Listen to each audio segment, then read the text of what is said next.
And welcome to everyone. Today is Monday, March 24th. Let me do a sound check. And welcome to it. Sounds like that's working. So good, glad to be here and good to see everyone here. Oh, there's so much going on. I've never had so many technical difficulties before a show in my life. As a matter of fact, this stream on the backup channel crashed.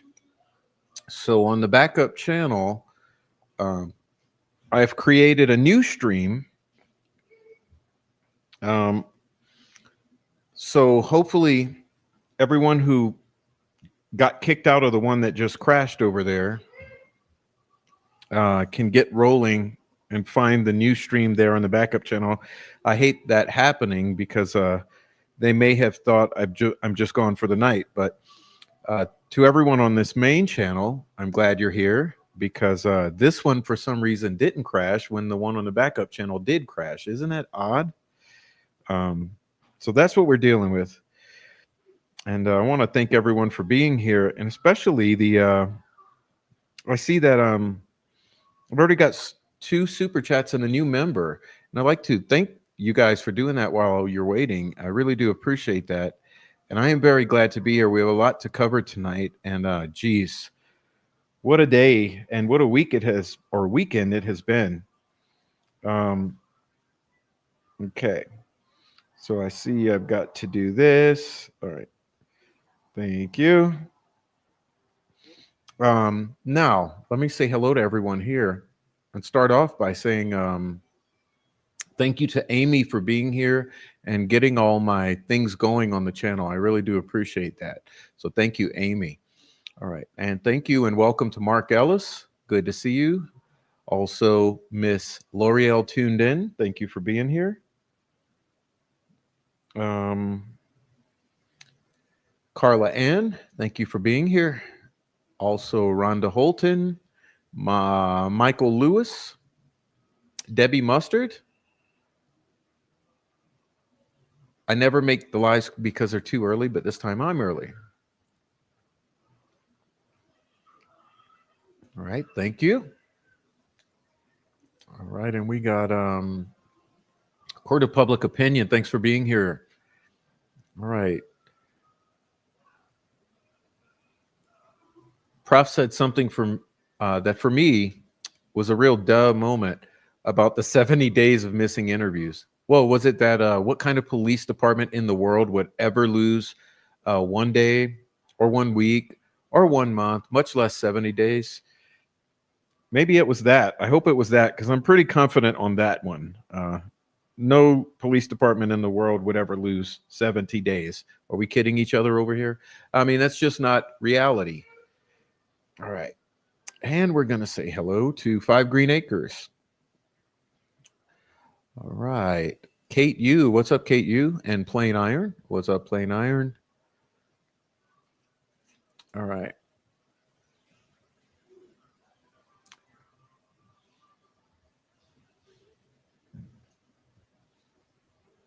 Deb. What's up, Deb? Hello. All right.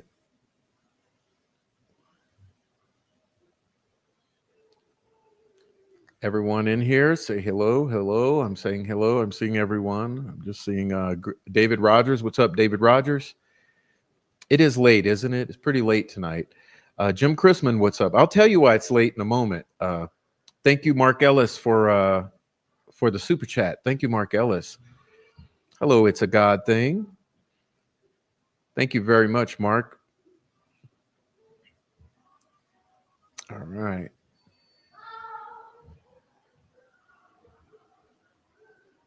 Sweet Dude Shibby, what's up, Sweet Dude Shibby? What's up, Possum Friend? And also Tony Hunt. More meat and taters, don't forget your veggies, says Mr. Four Pit Bulls Across America. What's up, Cindy Splat? All right. You're going to be quiet. You ran your mouth on plenty other channels calling BS. So for the idiots in the back, you're safe tonight. Hey, are you stealing my line? Are you stealing my line or am I stealing yours? All right. What's up, Oleg Cat? What's up? About due for some Monday Night Raw. What's up, Nobody Nothing? Tammy Martin. What's up for Tammy? Miss Tammy Martin? What the hell am I saying? What's up, Miss Tammy Martin? All right. Deb. Thank you for thanking Mark. Yes. And Michael Lewis became a member. Welcome to membership, Mark. I mean, Michael. Michael, please watch The Train Guy. I will be taking that off of members only pretty soon. So for anyone who's not a member because you're not able to, don't worry. Pretty soon I'll be taking the Train Guy exclusive video off of members only, and I'll be making it public so that everyone can get to watch that if you're not a member. And I have special news for you guys later tonight anyway. But first, let's get to the greetings. Okay, Jenny, what's up, Jenny? All right, Dennis McKean, welcome to you, Dennis. Jan Humphrey or Jan. Jan, welcome. Nancy Montgomery, welcome, Nancy. Okay. I don't want to miss anyone. That's why I go slowly through these. What's up, Miss V? And Lisa, how are you, Lisa? Okay, Lisa. Hey, Kaleida Hope, how are you?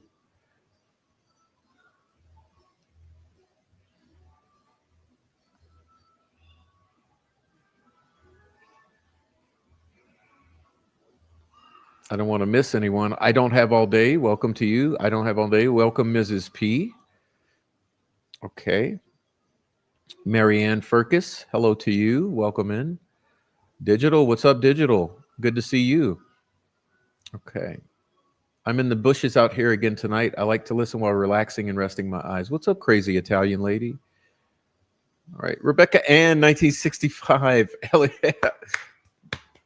Everyone, round of applause for Rebecca Ann.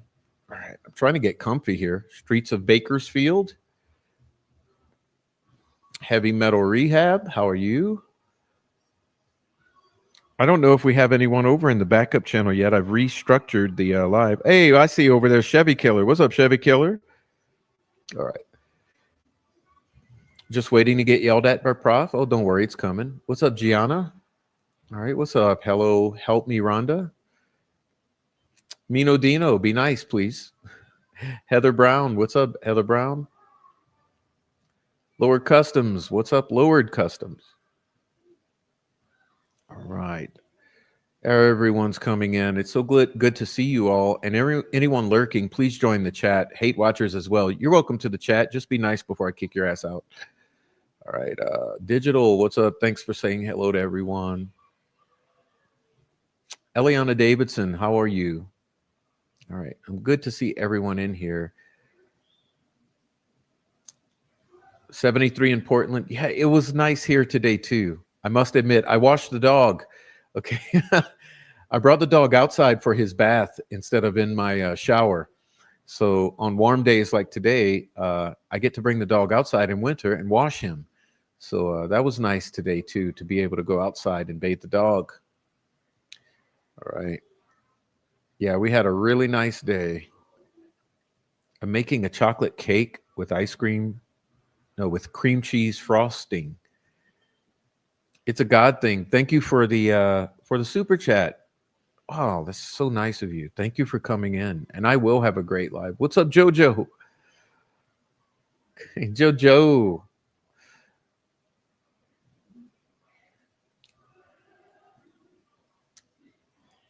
You made carrot cake today? Now that's my preference. I much prefer carrot cake over chocolate cake. All right. TJ Bits, what's up? Mama Bear 2222.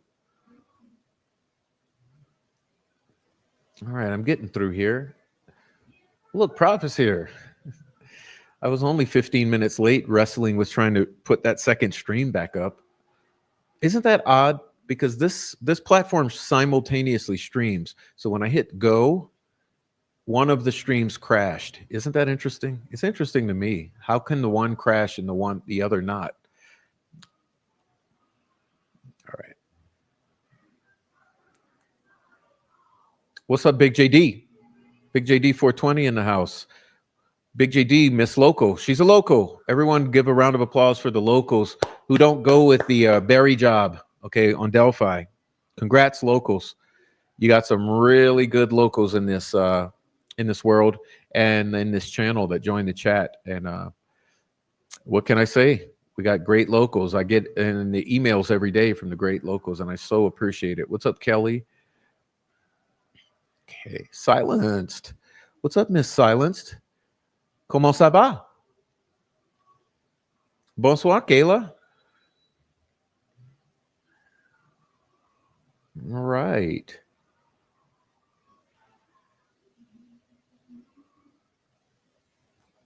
Mark Ellis, every time I see your name, I think of the Oakland A's. Honestly, I think of my mentor. I hate to give this one away, but my mentor was named Ellis. And every time I see Mark Ellis, I think of my mentor, Ellis, who was an amazing guy. It's already a challenging night for typing. What are you drinking?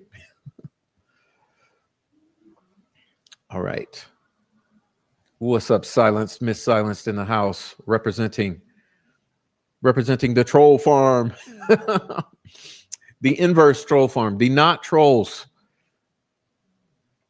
Jennifer Hoff, $1.99 sticker challenge. Love you, Prof. Well, thank you, Jennifer. I love you.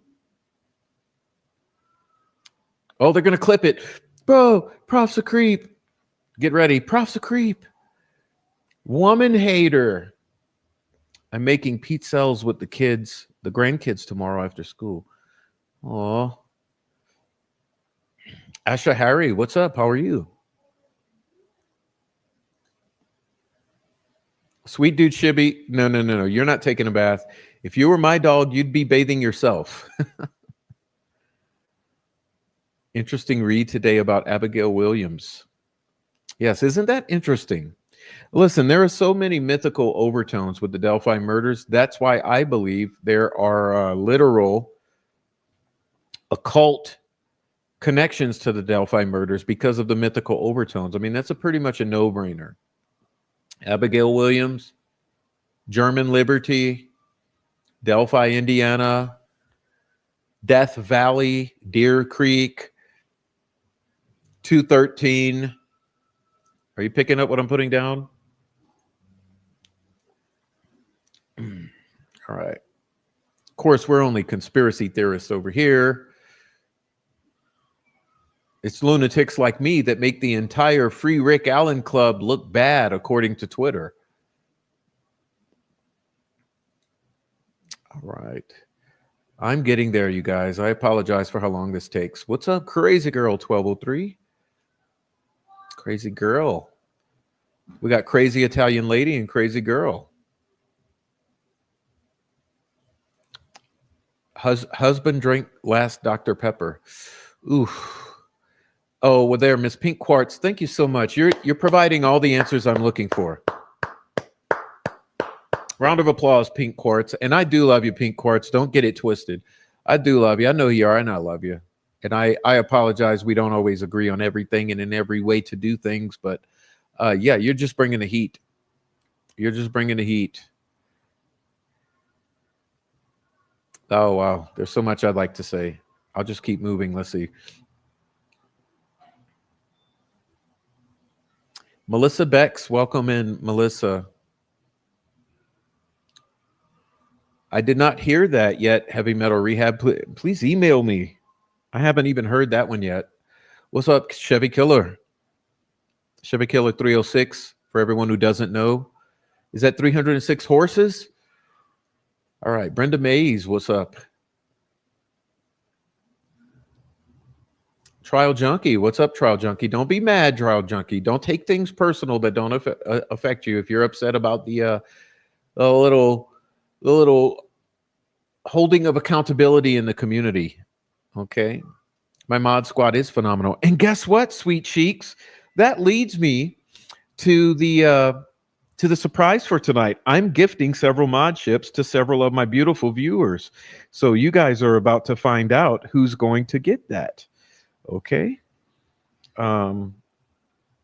Anyhow, I'm going to show you right momentarily. Okay, I've been having some plans for a while. And so I'm rolling out a few little wrenches, and you guys are going to figure out as they come. All right.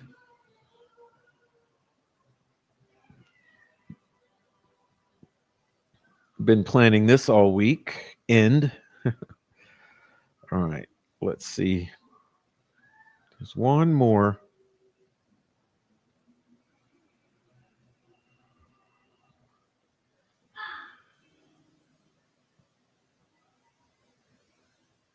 All right. And I got the one more done. So I think that's four. I think that's four wrenches for four of my friends in the chat. Um, that was my plans for tonight's surprise. So hopefully those went through. I do appreciate you all for being here consistently and showing your support, and I love you. And that's my way of showing it with my ability to give you a wrench. And so, congrats to you four. I just love you. Okay, now let's see. We got Debbie Mustard. Hello. Chevy Killer. What up, Chevy Killer 306? Everyone, please give a round of applause for Chevy Killer. Him and I also don't always agree on everything, but hey, we always agree on the right things, and I love him. Chevy Killer 306. Okay, and Big JD. All right, now let me see. I'm trying to see if I missed anyone because I surely don't want to miss anyone. What's up, Kathy S? What channel are you on? The big channel or little channel? What's up? Everyone, welcome in Kathy as well. What's up, Gene? All right, Gene in the house. Basically a detective. Welcome into you. I so much appreciate you having you here. Dumplings Gammy. We're going to be talking a little about Dumpling and the Gammy tonight. I'm sure that all the haters will be clipping it and sending it to McClellan. What's up, Jennifer Dono? Hey, Jennifer. All right, we're getting there. I'm halfway through. Maria Alma, what's up? Badonka Dunk says, what the hell? Mm. Went back and found one of my piano intros. I'll start doing those again, honestly. That's some other news I have that I intend to start doing my things again as far as the pianos because I am so upset about a bunch of the weird shit. What's up, Sheila Bridges? You see, people in this world don't appreciate other people for who they are. It's just the way the world is. Yolanda Pink Rosie, hello to you. We are suffering from an epidemic of lack of appreciation of other humans, and it's a terrible situation. All right. Stephanie, hello to you. Stephanie with the lips. Okay. Hello, Kathy. Okay. Welcome, Oak Haven Days. And American Girl Reacts, welcome to you. Hello to you. Thanks for being in here. I do appreciate you coming. Okay. Even if it's first time seeing you, I appreciate you here. Shotgun Susie, what up? What up, Shotgun Susie? You must be in the small channel too. Welcome to you. All right. So we're almost there. Four Pit says 241 in the chat. Keep on coming. Like, subscribe, and share. Let's see how many we have now. 297 in the chat and 28 on the small channel. So all of you here in the Profs show, we appreciate you for coming. And by we, I mean I and all my beautiful viewers in the chat. All right. Yeah, this has been tough. This is a tough listen. I was speaking to one of my friends today, and I said, this Delphi murders crowd, it's literally the most insane bucket of monkeys or barrel of monkeys you've ever seen. Literally. He tried to defend his Dr. Pepper betrayal during a prof live. Don't be mean to husband. Maybe he's Dr. Pepper deprived. Poor guy. All right. Hey, apparently Prof hates women, so I'm going to side with the husband, right? American Girl Reacts, we have the same amount of subs, almost at 5K. Yes, that's another thing, guys.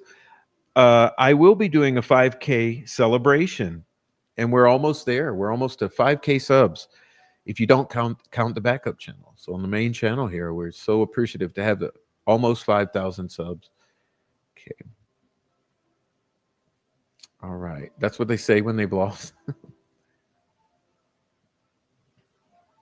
All right. Do you hear my son over there in the next room toying with his piano keyboard? All right. Conspiracy realist. That's what I'm saying. Dude man, conspiracy factualist. Welcome in, dude man. Silence says she knows the truth. Well, guess what? I think I do too. And that's the funny thing. Yeah, lone wolf killer is what they want you to believe. But we'll be talking about that later. Okay. We'll be talking about that later. Verity Rutter. Well, you know what's funny, Verity? I wonder if I know you. There's not many individuals named Verity in the world, and I know someone named Verity. Verily, I do. I know a Verity, and if you're the same person, then I know you. And if you're another Verity, then that means I know two Verities in the world.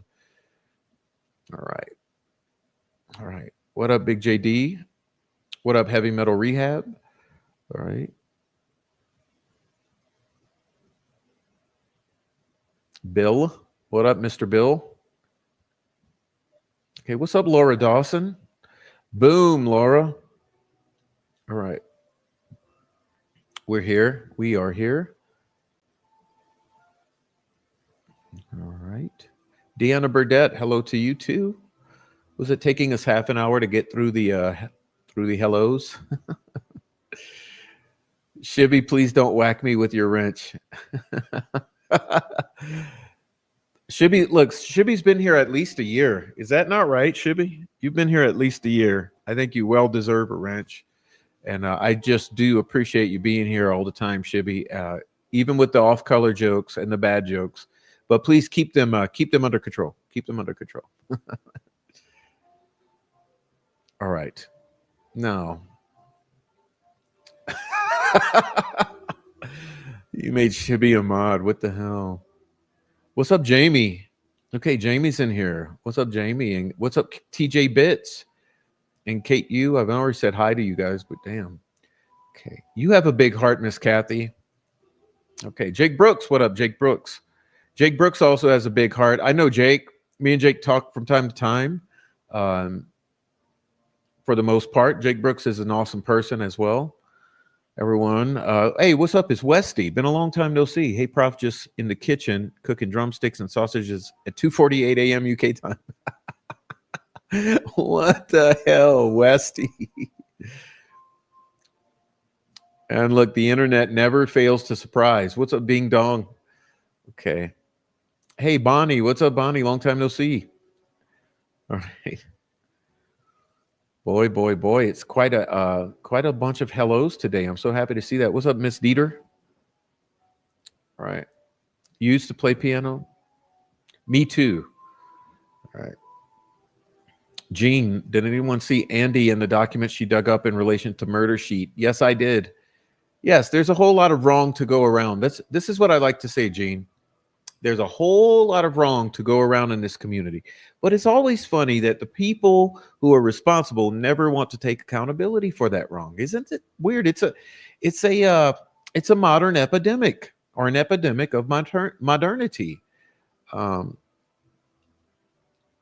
telling you. It's an epidemic of modernity, that lack of accountability. But that's okay, because parents don't whip enough ass these days, and haven't for the past 40 years. So I'm telling you, man. All right.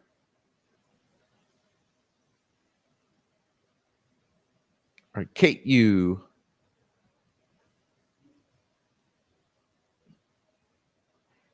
All right. So I think I caught everyone. Oh, who's her daddy? There he is. What's up, sir? Now I've caught everyone. So I feel good about where we are. Oh, there's Malibu. What's up, Malibu? I'm glad you're here. I hope you feel better. And what's up, Jamie Blair? Thank you for letting us know you're here. All right. Don't get drunk with the winch. I mean, with the wrench or the winch. Hey, prof's advice: don't get drunk with the winch. Okay. Rebecca Ann's advice is don't get drunk with that wrench. Okay. So either way, try not to be drunk. Okay. Westy has been in hiding. Yeah. All right. Oh man, you guys are something. The outflowing of love and support. What's up? Kalida Hope. How are you? All right. I'm trying to catch up with this chat so I can get all caught up and then we can move forward. Because boy, do we have a lot. Okay, hey D England. Okay. I don't like the way he says, hey, he must be a creep and an incel. These girls are downers, man. They're all downers. All the uh all the Fosters are downers, like Alex says. All the Fosters are downers. Downers. All right. Housebroken. What's up, sweetheart? All right.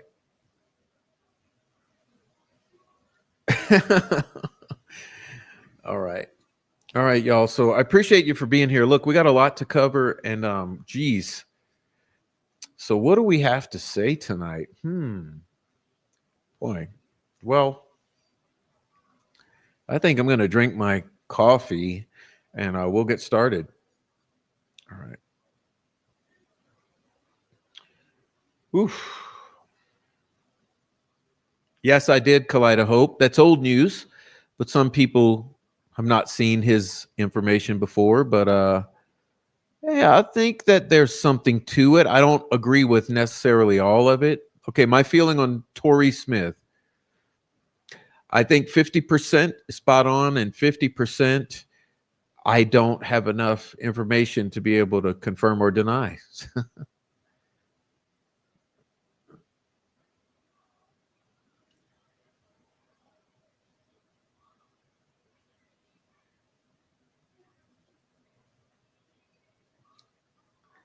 Well, what are you talking about, me, Westy?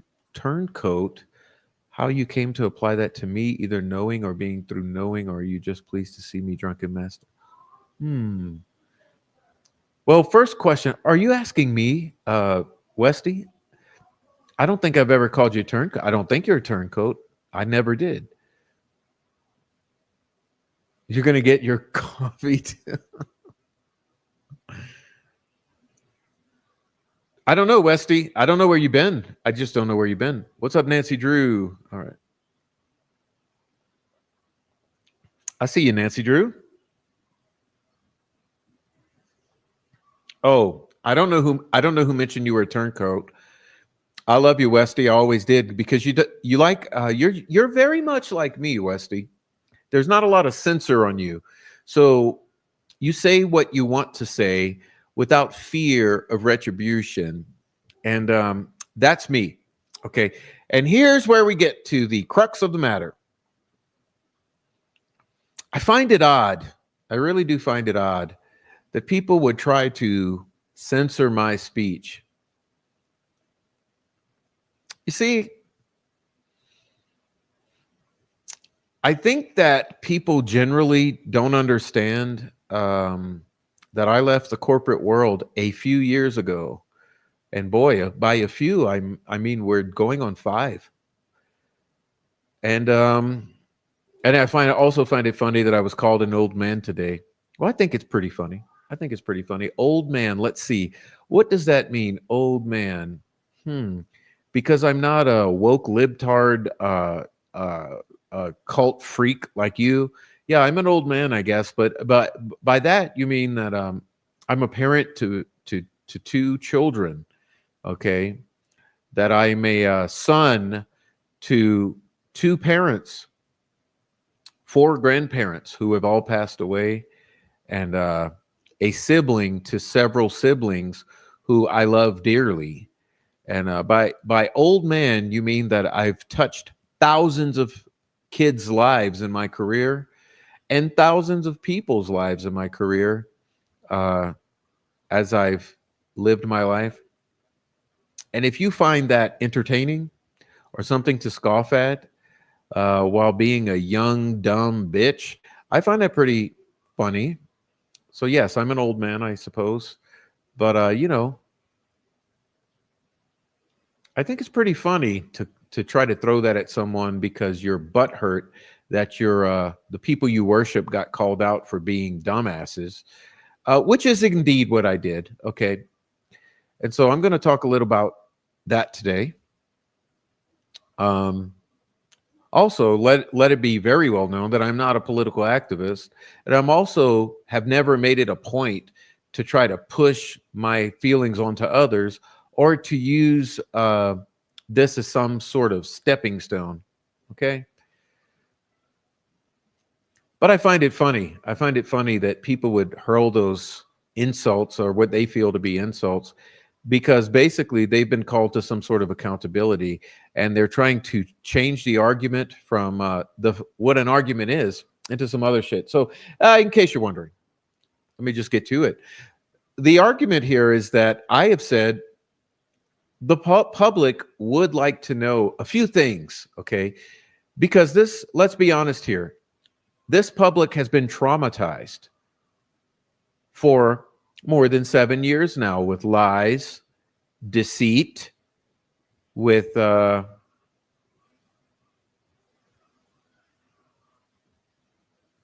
propaganda, with narrative control, i.e., trolling and YouTube channels and media personalities completely dedicated to steering the narrative on the Delphi murders. And I find it odd that individuals would, in a, I guess, in a flash of insecurity, irresponsibility, um,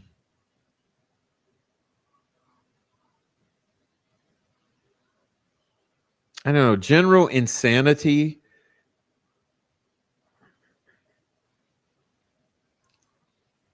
that they would do something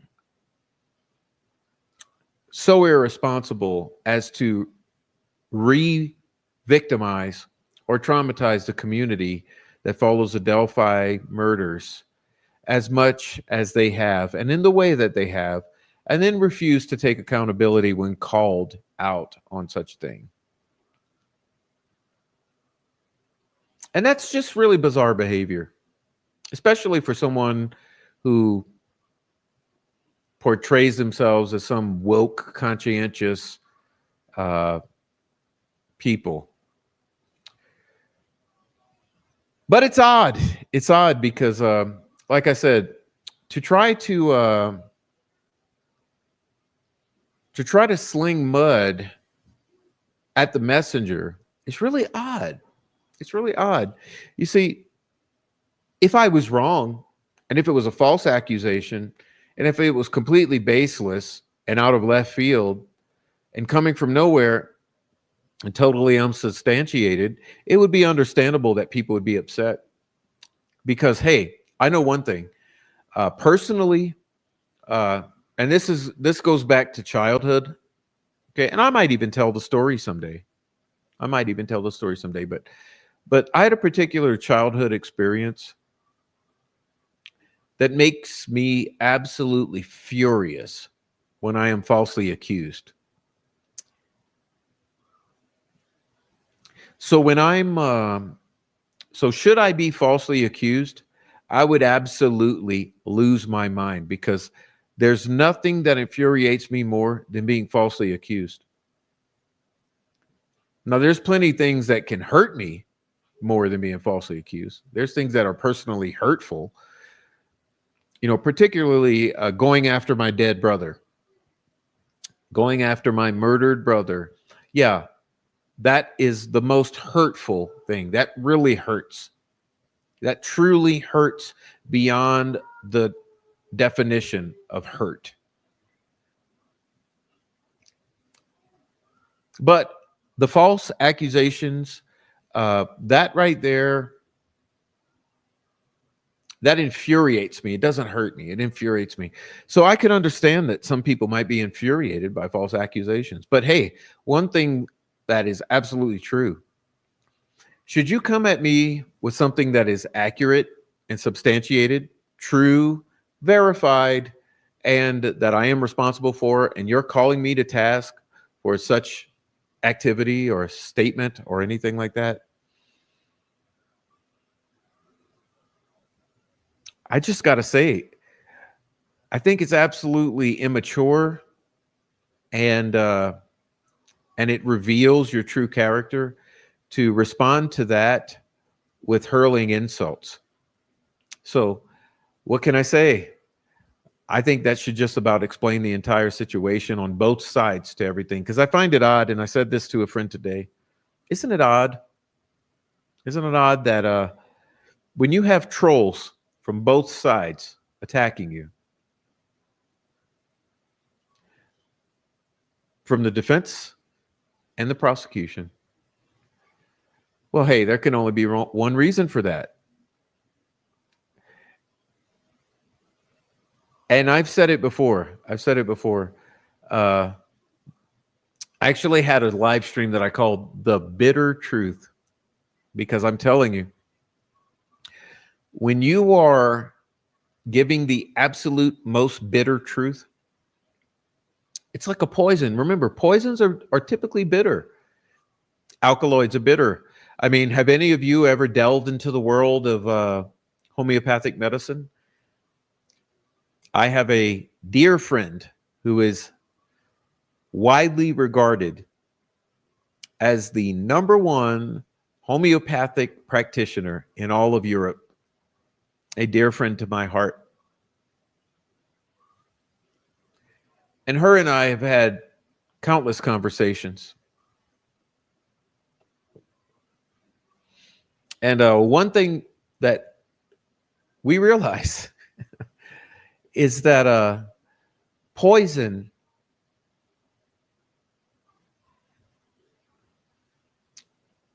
in microscopic or minuscule proportions is basically medicine. And as we all know, that poison is bitter. It's a bitter truth. It's why I tend to issue out the bitter truths. And it's funny because, as I've also said to a friend today, I don't need this. I do appreciate the support because all of this is extremely time consuming. It's extremely emotionally draining, and it's extremely costly in terms of dollars. For instance, this computer that I'm on, remember, that I just bought several months ago, uh, basically cost an entire month's salary. Okay. The microphone that I'm on, which was a gift from a viewer, basically cost several days' salary. The interface that I use to stream this audio to the video was also a couple days' salary. So all of this has physical, mental, and spiritual expense tied to it. And more than anything, the expense of time has been enormous. I'd remind you all that I'm here for hours at a time, several days a week, time during which my 5-year-old and previously my 4-year-old and 3-year-old have spent away from me in the next room due to privacy concerns, entertained by Disney Plus or PBS Kids or whatever other DVD he might put into the DVD player. This has come at great cost, and I find it entertaining or concerning that for people who would portray themselves as caring about the truth about the Delphi murders coming to the surface or rising to the surface, that they would not understand that sacrifice or that contribution. And then that they would further push this narrative of, oh, Prof, he's nothing but a nut job, nutcase, conspiracy theorist, freak, old man who discredits the Free Rick Allen movement. Wow. Yeah, you're right. You're right. You're right, woke tard girls. That's something insulting to say. Yeah, that was pretty insulting to say. Especially when I regularly communicate with one individual who talks to Rick every day and one individual who talks to Kathy every day. And when I've spent the past few years trying to produce for you all receipts, I've also spent countless hours posting those receipts up on this channel and trying to walk you through them. So if that's called a conspiracy theorist, yeah, I guess so, because you see, the very job on Delphi murders is lone wolf killer. And that's the elephant in the room. And when I come here and I say, there's an elephant in the room, and the elephant in the room is the very job on the Delphi murders is lone wolf killer. Oh, conspiracy theorist, nutcase, whack job.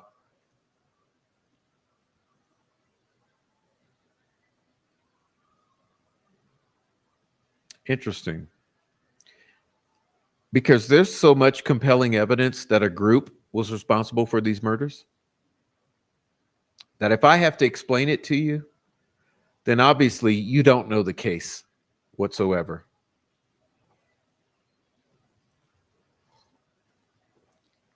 And yes, hey, I'll admit when I'm wrong. I've said mean things, especially when I'm trying to prove a point. I will say mean things. Like I said, I'm not going to censor myself. It doesn't bother me to be mean. I'm not afraid of losing subs. I'm not afraid of losing viewers. I'm not afraid of being canceled. I mean, shit, you guys already did that several years ago during COVID, when canceling was all the rage.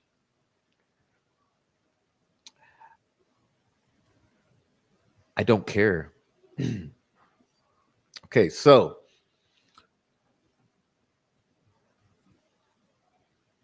I just would like someone to explain to me how a lone wolf killer managed to kill 2 little girls,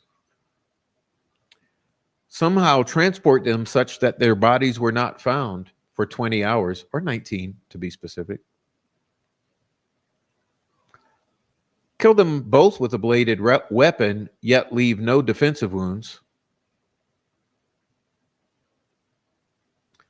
And cause an entire community to lie about it for 7 years. I'd like someone to explain that to me.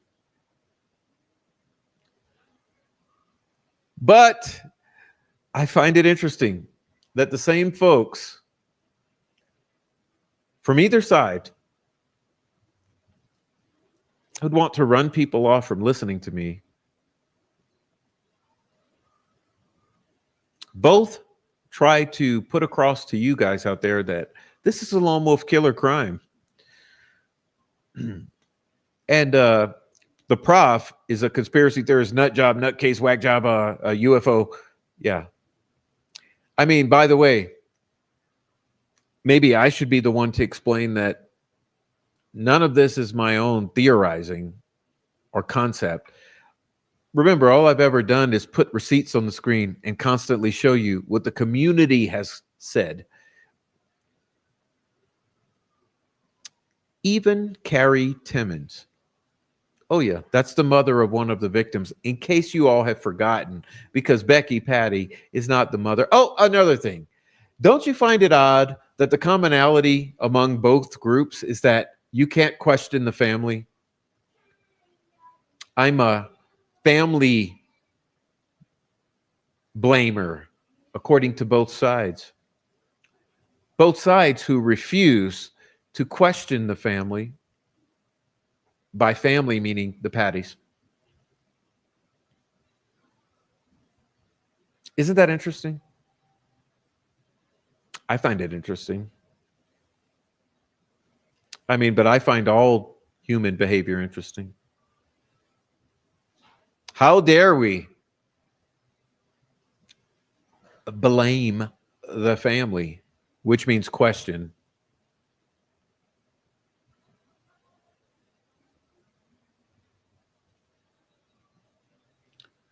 But it's funny because the same ones that say, you're mean, you're a woman hater, you're a family basher, you're a da da da da, it's always the same. And lone wolf killer kill the kids.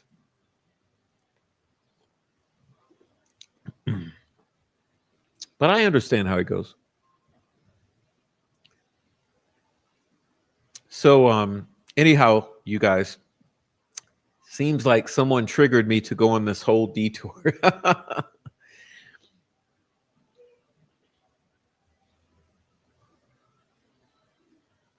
What's the phrase that people use that I just despise?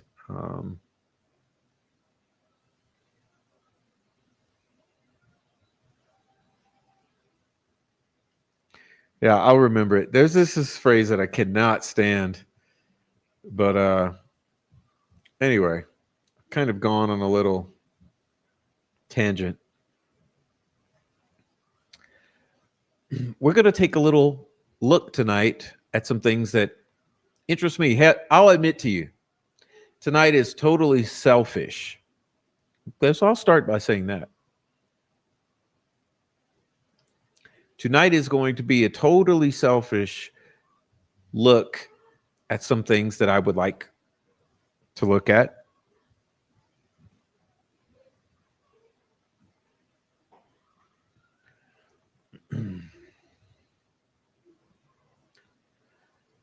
And geez, honestly, I don't even know if I'll have time to get through it all. And I will tell you,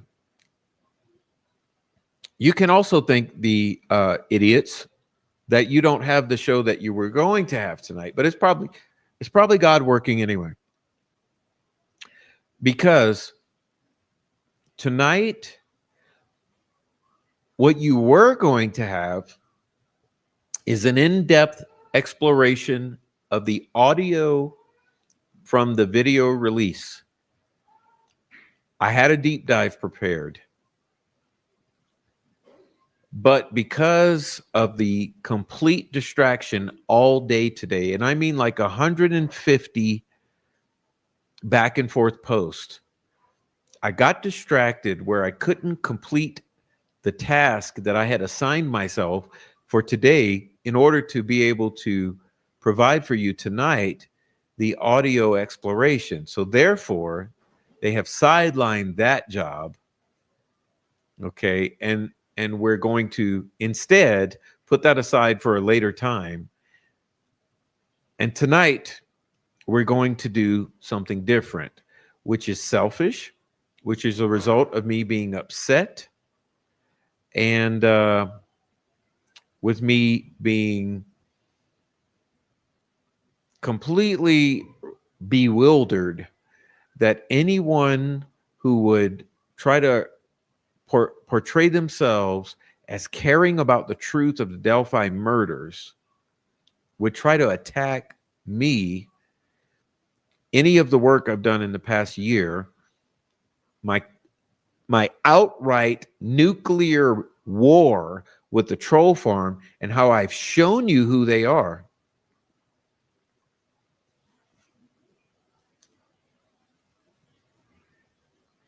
Listen, let's be real here.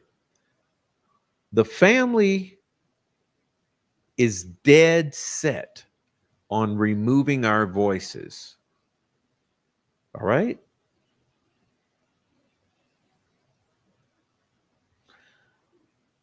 By any means necessary.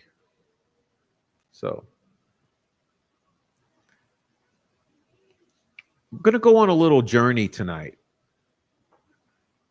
And who knows? We're already an hour in. I mean, this should have only taken 15 minutes.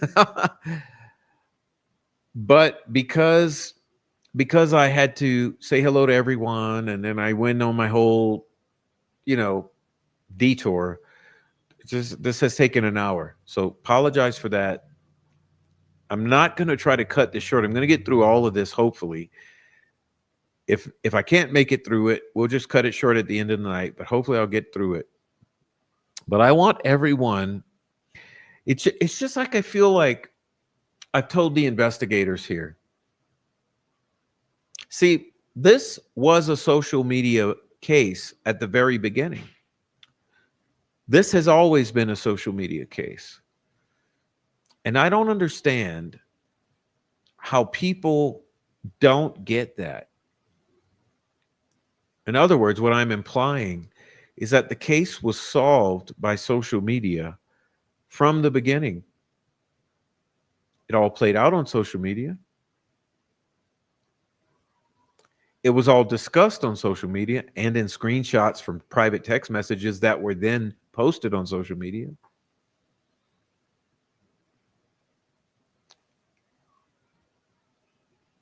But wow. So we're going to try to understand the prof. Okay, because what does the prof say? The prof is a woman hater. Ooh, the prof is racist.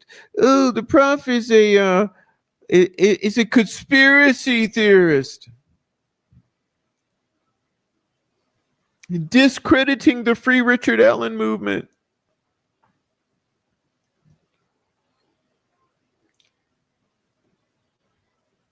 Anyway,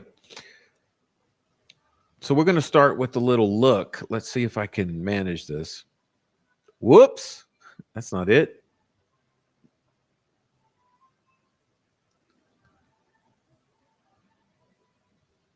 There we go.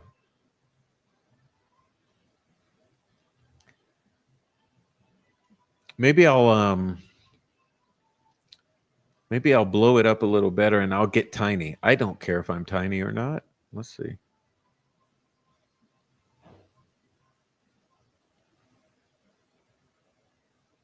I like that. Now,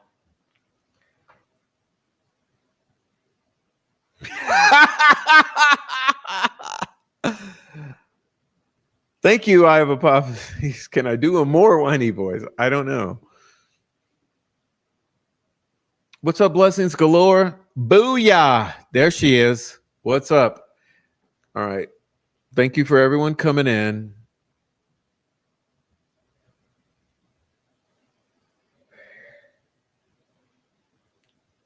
All right. Thank you so much, Melissa. Hey, everyone in here. Look, I just want to say everything. Everyone in here.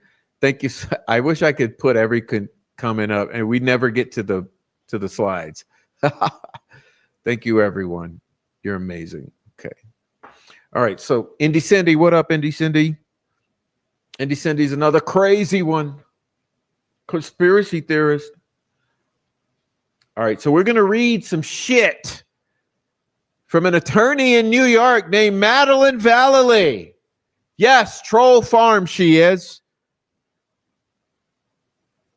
But never mind me. Never mind me.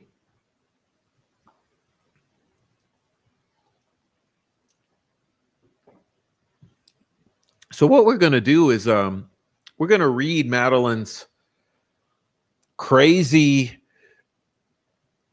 gaslighting narrative points that she had typed up in a word processor and then copy pasted onto Reddit and then copy pasted and spam style into all kind of YouTube channels, including the profs. Hey, Madeline, you should have written a book.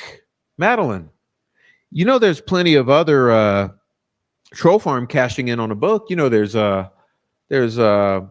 Lauren Hidden Lauren True Crime or whatever the fuck her name is. You know, there's Fig Solves, there's Murder Sheets, there's all kind of cash-ins on the books. There's Chris Todd. I mean, shit. Madeline should have just turned this into a book. Why are you spamming social media as if you actually wrote this when it was already pre-produced? I mean, just go ahead and publish it into book. By the way, I'm not sure if you're aware or not. I do own a publishing company. I've already published one book. I'm working on my second and third. The second is almost done. The third is almost done. Then there will be a fourth, and I'm also writing for someone else as well. So, in case you don't know, Madeline, I do publishing. If you'd like to write a gaslight-ass book, I may even do you a favor. But far be it from you or any of your troll farm to actually take advantage of people's strengths. No, you'd rather gaslight and divide us all. Anywho, by the way, since I'm at that, I also hear Ron Logan's best friend, i.e. Kathy Shank's daughter, also is an author of sorts, but if you're into pornography, and there's plenty of books you can also find from Kathy Shank's daughter. And obviously, she also knows a publisher, Madeline, and Pulp Fiction is more of your type of thing. So you might want to go for Kathy Shank's daughter if you need some publishing of your writings. But we'll look at some tonight.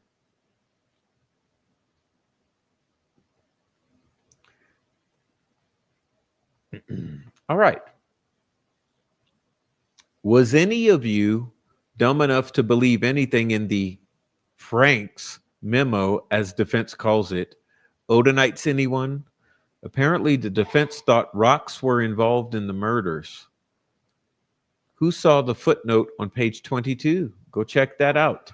What if is the theme of that hot garbage? Frank's, by the way, is named after a person, not possessive. And only 13 of those 136 pages addressed anything to do with warrant suppression. The rest was a fantastical story about racist skinhead Odinist, not Odinites, and a mentally retarded 45-year-old who acts like an 8-year-old. Wait, I thought you're woke, Madeline. I thought you're woke and you don't believe in using the word retarded. Also, Madeline, are you denying the fact that Odinist, racist skinhead Odinists exist? Because I believe there are some who could prove you wrong immediately, especially in, since you're woke and all, the ACLU and ADL and similar woke organizations also are very much aligned with the absolute fact that white supremacist Odinist freaks exist. So I don't know what the gaslight here is, but it's a thing.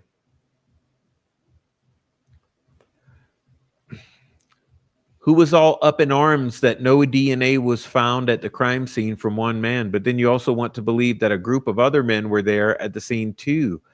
Oh, Madeline, since you're talking about that, let's talk about the DNA of an unidentified male or males, which is all over the bodies. Let's talk about this specifically. If you look at the graphic that was produced from the statements about where unidentified male DNA was found, it was on the nipples, vagina, and other personal body parts of these girls. But maybe you need this explained for you since you're not a forensic pathologist, that those were the parts of the bodies that were swabbed. What it appears as, Madeline, is that the entire bodies had unknown male DNA outside and inside of them. But of course, you would deny that because you don't know about the case. And obviously, you'd also probably miss the fact that the sister's hair was found pulled out from the root, wrapped around the victim's finger. One of the victims. You'd probably also miss, Madeline, the fact that there were several hairs, and by several I mean dozens, and fibers all over the place when it came to these girls' dead bodies.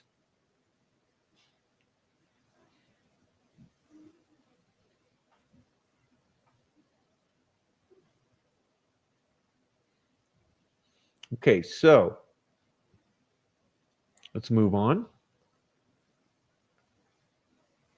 Make it make sense. Give it your best shot. I just did. Fun fact. A white supremacist nationalist group doesn't kill two white people. Oh, I'm glad you mentioned that.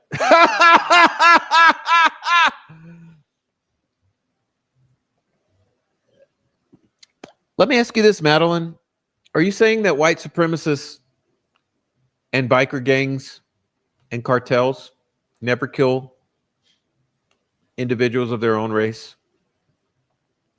I think that's where you might be wrong, young lady. Let me explain something to. Well, you're not young. Actually, let's be honest here. You're an old ass bitch. I've seen photos. Sorry for the. Like I said, I left corporate America several years ago. I don't have to censor my speech, and I won't.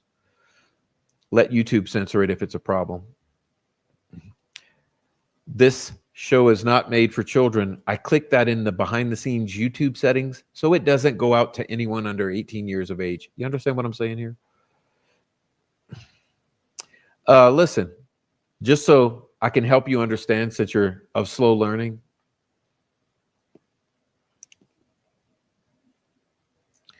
Gangs kill people of their own racial identity all the time.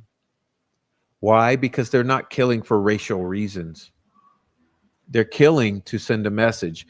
Hey, guess what? I know a few cartel members and I've asked them, why do you kill? You know what they said?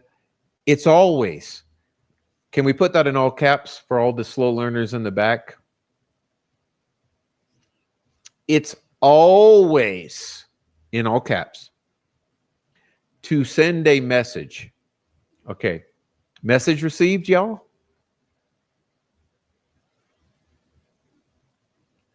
Raise your hand if you actually read all 136 pages. Oh, that's easy. I did it on a live stream. Actually, I did it on about 20 hours of live streams. I don't know. It was 6 3-hour episodes. Madeline. Yes, it was 6 plus. No, I'm sorry. It was 6 3+ hours episodes. So yeah, it was about 20 hours. It's called the Frank's Memorandum Deep Dive. It's a playlist on my channel. You're welcome to go verify.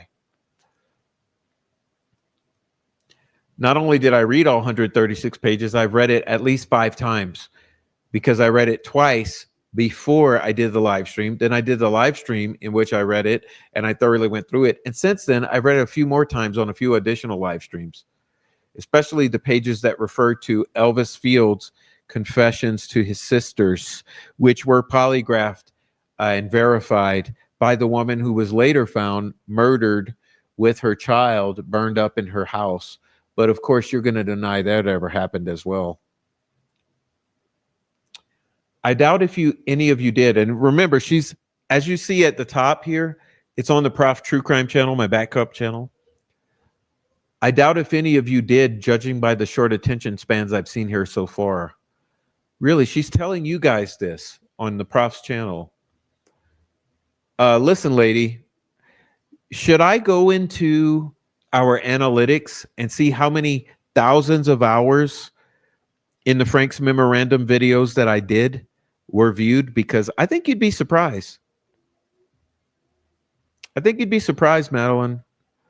Just so you know, the analytics prove that it is thousands upon thousands of hours have been watched of all 20 hours of my content. I don't think my viewers have short attention spans. I mean, they sit here for 3 hours every night and watch me. Girl, you tripping. Frank's Red Hot Garbage. Really? Really? Hold on, I'm not done. Really, Madeline? Okay, Frank's Red Hot Garbage. Really, that's funny because it appears to me that the Frank's Memorandum is drawn entirely from Discovery. In addition, it is footnoted extensively with references throughout. But since you've never ever been in the sciences and actually have read papers that require footnoting and gone and double checked the footnotes, I'm sure you don't understand how that works.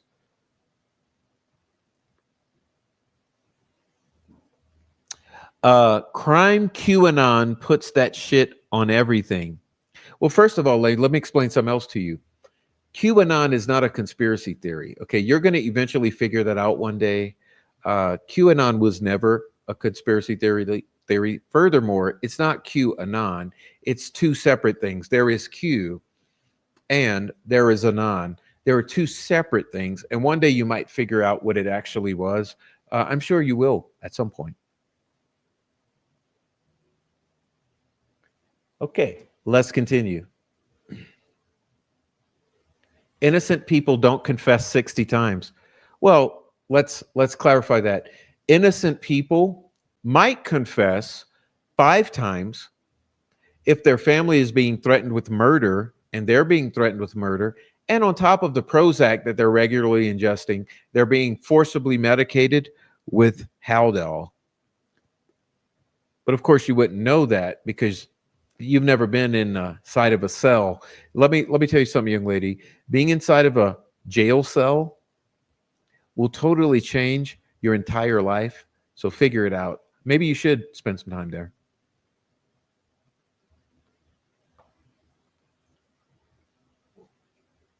Innocent people don't tell their own mama when mama doesn't believe them. Why would I say it if I didn't do it?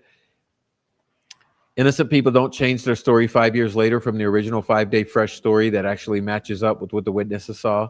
Innocent people don't give evasive answers when asked what they were wearing and where they were parked. I got to chime in on that one too, sweet cheeks. I should tell you something about this. In terms of blue Carhartt jacket, maybe I need to wake you up to this, young lady. You realize that the blue Carhartt jacket was purchased in 2021, 2020. After all, we found the tag of that jacket, had it checked with the factory. That jacket was purchased after 2020. Blue Carhartt jacket.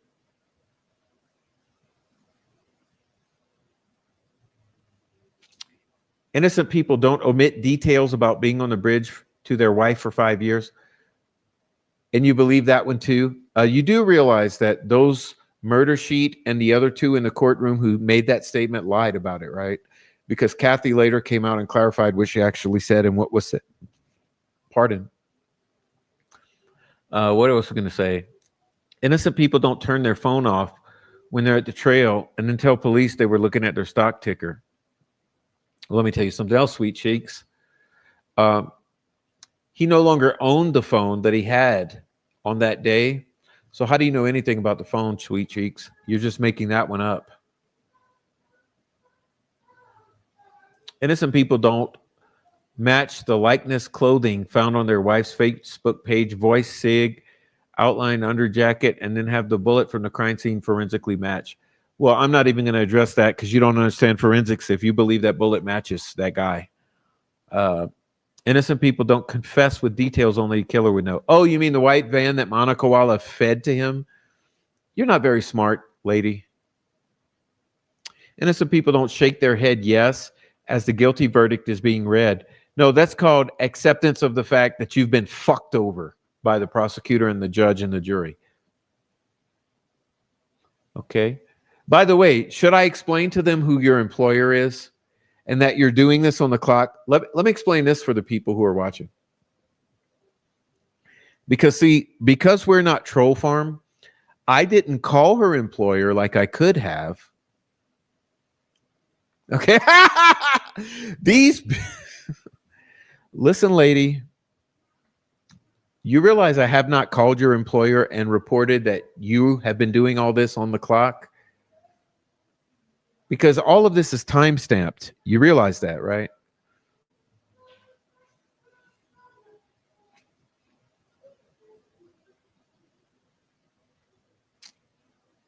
I know where you work.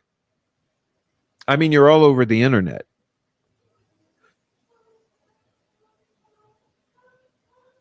When you say the Rick Allen treatment, you're implying he's innocent. You're just dead wrong. How did you get it so wrong? Do you choose emotion over logic? Are you just a super gullible person? Do you have fact allergies? Science is difficult for you? Blinded by hatred of the man because you're too criminal and don't want to get caught? There's still three large elephants in the room. Rick was a 100% bridge guy. Rick's unspent round was found at the scene. First rule of murder: don't confess to murder 60 times, both before and after any psychosis, with the detail only the killer would know. Tell me why you think not. Let's see, you're absolutely insane. And look, just so you know, everyone can screenshot this. Madeline Vallely. Who's paying you? Or maybe I should put it in past tense. It'd be better to ask that way. Who paid you? I mean, we know who's paid others. Is it the same who's paid you?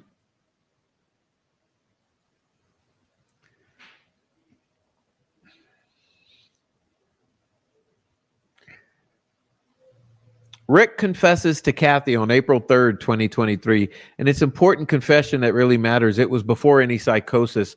It was a moment of brutal honesty. Let me ask you this, lady. Obviously, you have not read the notes from Mana Koala, because you do realize that on April 3rd, he was experiencing an episode of psychosis, right? Or you just, when you wrote this up to go spam around the internet, including in Reddit, including in other channels, and including in my channel, and I've also found these exact verbatim comments in Facebook. So before you authored this, you didn't go and fact check your own gaslighting PR talking points?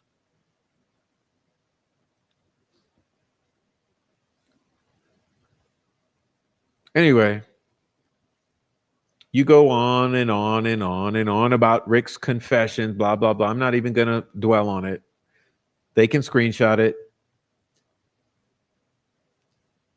And remember, this is November 28th. Okay? Or she actually did it on November 27th. November 28th is when I screenshot it. That's why I left up the screenshots. Okay. I mean, that's why I left the timestamp, is what I'm trying to say. Ooh, that's rich. That's rich. Whoa, baby, you bringing the heat tonight. Speaking of Honey Pritchett, do you know who Honey Pritchett is?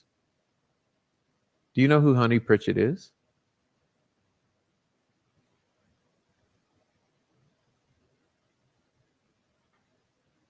What are you talking about? Who is are you causing disruptions, Melissa? Wait, who is saying? No, I'm sorry. I don't want to call me the wrong name. Who says it's not showing up? Oh, it's Christina. Christina, are you telling me this isn't that I'm showing on the screen you're not seeing? Surely you can see what I'm putting on my home screen. It's on my screen. Technology's not that good, is it?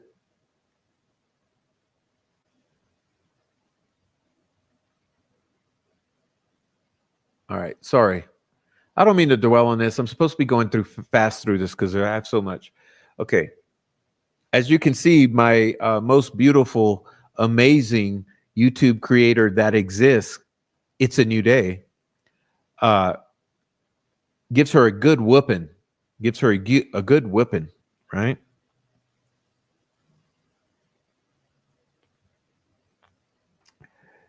It's a New Day gives her a whooping.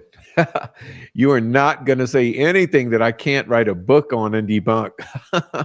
It's a New Day. Congrats. Boom. All right. Yeah, It's a New Day. She's my she's like my YouTube inspiration in shit posting. Go away and stop wasting air that civilized, rational, and free-thinking individuals need to survive. Go back to your safe group think and continue to hand your liberties away. Yes. Oh my God. The Mark Roberts troll farm. Oh gosh. Oh my gosh. I'm killing me. I'm killing me. But she comes back at It's a New Day with the Fury. Do you even know the difference between what Rick told Ellie in 2017 versus 2022? Or just ignore it so you can defend a fellow criminal? Do you believe what Rick said in 2022? Rick's 2017 admission versus his 2022 lies. Oh, she wants to bring attention to Dan Doolin's unsubstantiated allegations. Hey, let's do that. Oh, Christina, I'm highlighting Madeline's post right here on the screen. It's not about, you're confused. Oh my gosh, you're having the most blondish moment ever. Yes, I agreed. Okay. Okay, Matt. Geez. Oh, how I dare I do it to you. Oh, Christina. Oh, Christina. Yes. Okay, agreed, Christina. Blonde moment. Okay. Let's get back to this. 2017, 5 days after the murder. Okay, here goes our lunatic troll farm. He says he was at the trails from 1:30 to 3:30. He parked at CBS. He walked down to the bridge and back. He saw the witnesses that saw him. He was looking at the stock ticker. No, chick. Let me clear this up for you right now, since you're special ed. And since you're doing this on the clock, which I'm sure your employer would not be happy about. I'm not going to talk about New York University, by the way. Look, Looney Tunes. He said nothing. Dan Doolin alleges that he said. Let me ask you this. You do realize that Dan Doolin recorded all of his interactions that he would have with civilians or citizens? Mm-hmm. Why not Rick Allen? You do realize that Dan Doolin takes handwritten notes for all of these interactions, right? As well. Yeah, really? Question. Why not Rick Allen?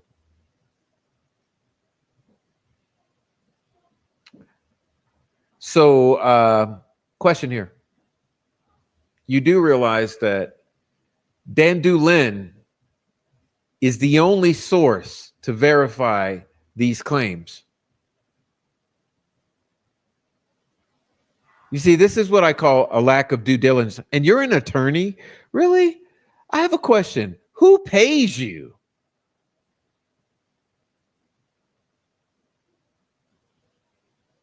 All right, let me continue. Yes, exactly, heavy metal.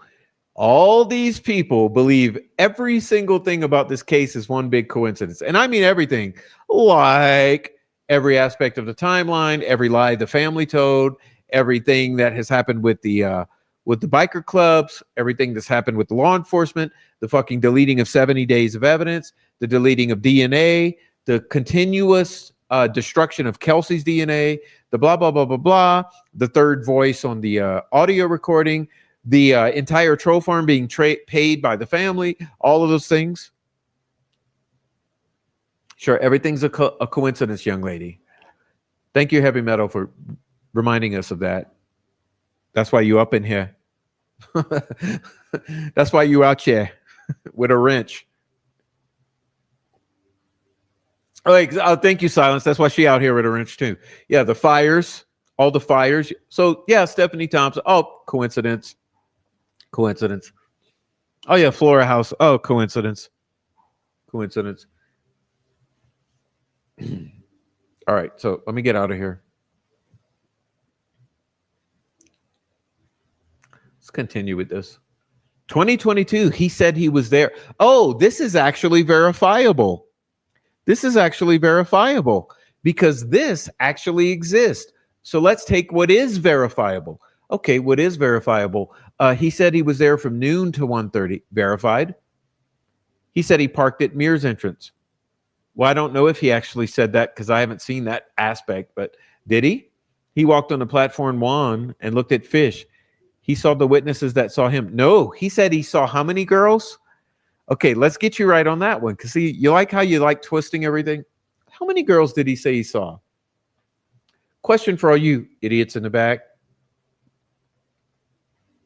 That means uniparty, uniparty, uniparty. You know, those who hate the prof. Let me ask you this. How many did he say he saw that day? How many say they saw him? Something not adding up here?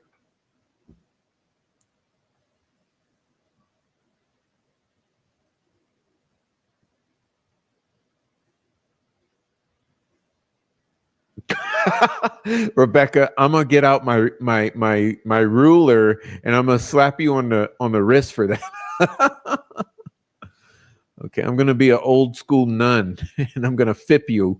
I'm gonna fip your ass. Okay. All right, let's continue, chick. All right. He said he was wearing blue jeans. Well, that's a check. I mean, doesn't everyone wear blue jeans?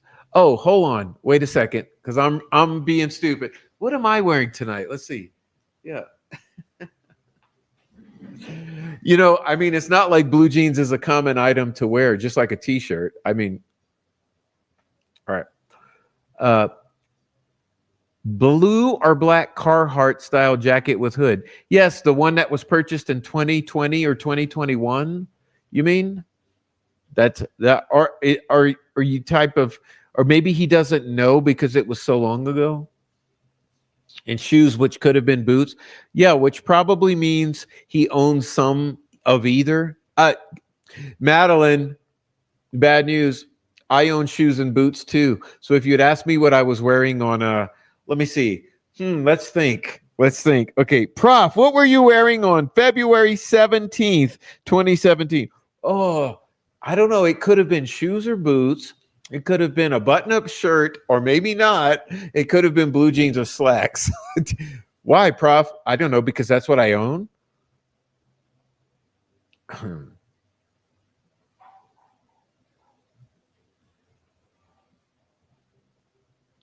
Anyway, I'm going to let this go. Okay. I could obsess over it. It's here.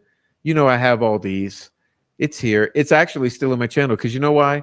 I'm such a champ. I didn't delete them. I didn't delete these because I wanted you all to be able to go and let her know she was a lunatic. But as you see, look at it. It goes on and listen. I don't think you guys get my point here. Let me go back. Okay, we're starting over. Remember, this is under a video. Okay, simply did a video, and I woke up one morning to all of this. Watch it. Watch. Watch. Please watch. 1, 2, 3, 4, 5, 6, 7, 8, 9, 10, 11, 12, 13, 14. Look at nobody, nothing, representing like a motherfucker right here. Okay. 15.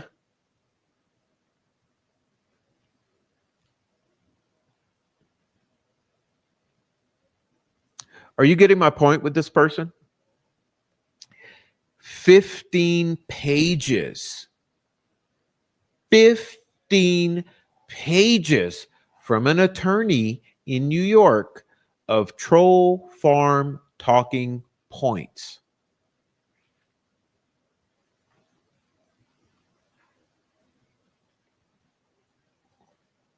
But I'm crazy. Hey, Crystal Lynn, welcome into the channel.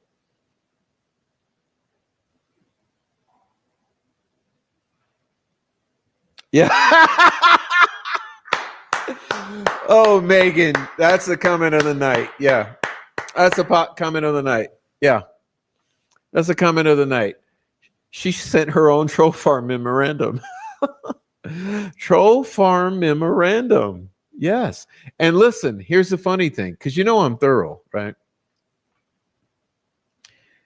So I go to Reddit. I'm not lying, you guys. I'm not lying. Okay, I'm not lying. I go to Reddit. I find verbatim the exact same 15 pages. Yeah,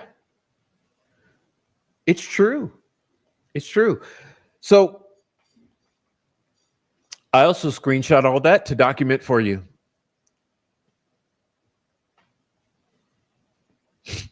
I'm not kidding.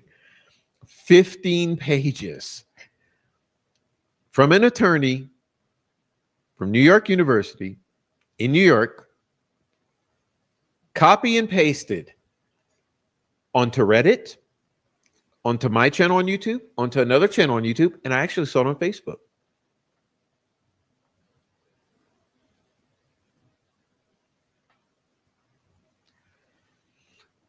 Like I said, I think I only read 3 pages. Do you realize? Like, look at all of this. Look at all of this. Over and over and over and over and over and over and over and over and over and over. 15 pages. But sure, that's just what normal people do who care about the Delphi murders.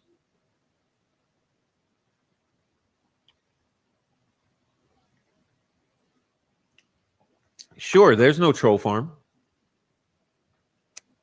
All right. All right, so what is the prof going to do now?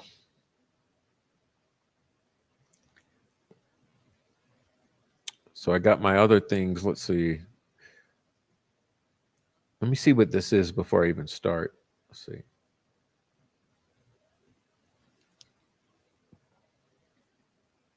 All right.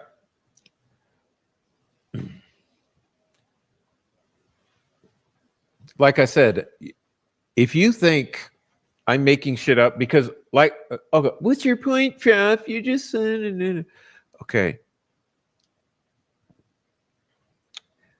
Here's my deal. Because I'm the conspiracy theorist, woman-hating, racist, nutcase, whack job who's discrediting the Free Rick Allen movement, since that's what I am. And I'm also a bad father and whatever else, right? When all I ever do is show you the facts. And like I said, these retards who released this video, all I said was, you've confused the people. Tell the people the truth. And let's be honest here. What did I do? I got you answers. I gave you the answers. You wanted to know who posted this video. I told you with receipts. Because I think it's important to be complete. Listen, we're at a point in this case when the most important thing in the world is to be completely transparent, 1,000%, to show everything. Because it's at this point that, look, you know, the defense, look, can we be real here? Because are we stupid or something? I think we need a reality check. This is called the red pill. This is called the poison. That is medicine. Okay. We're at a point where the defense is not going to solve this. It's not. The defense is not going to solve this.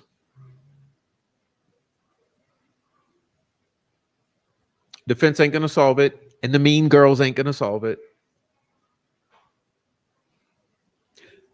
Obviously, the prosecution is not going to solve it.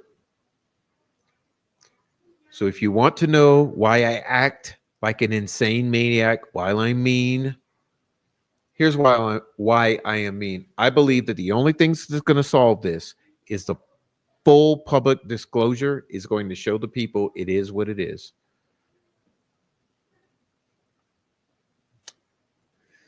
But that's a bitter pill to swallow, isn't it? Because if you've hitched your horse to the defense team, grooming the fuck out of them, stroking their egos, sucking their dicks, whatever it is you've done to get your inside scoop on the defense from the defense team, wake up call. Defense ain't doing shit for this case anymore, and neither is appellate. The only thing that's going to do anything for this case is open source intel. You know what that is, right? The trolls certainly do. As I've said, the truth about the Delphi murders has been out there since day one on the open public internet.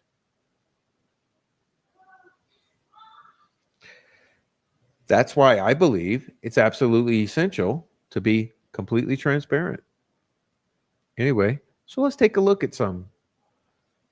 Tina Rodell. Another group of people who were not investigated by Carroll County law enforcement or the Unified Command. That means Steve Mullen.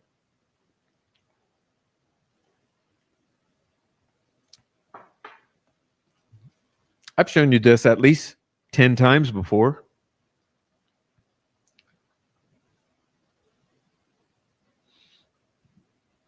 Geez, I'm getting hungry.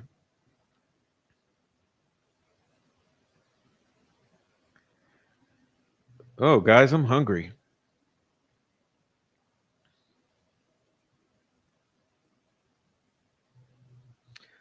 Did my stream crash?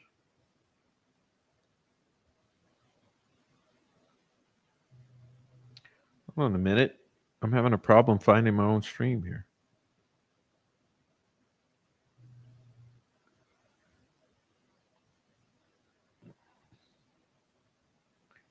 Oh, we're good to go. Sorry. The computer was glitching. Claims made by Tina Rodell regarding Megan Allen and the Kokomo Crew guys.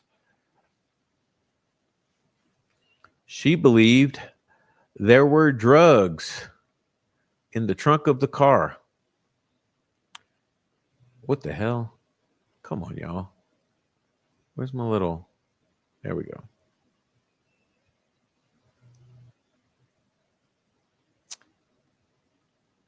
Tina believed there was a car with a paper license plate.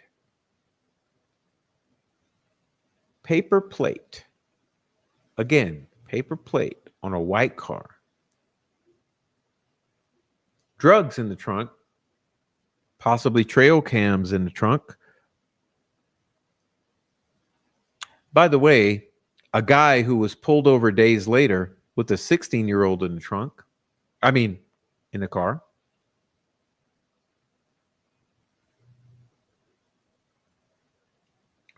She believed there were drugs.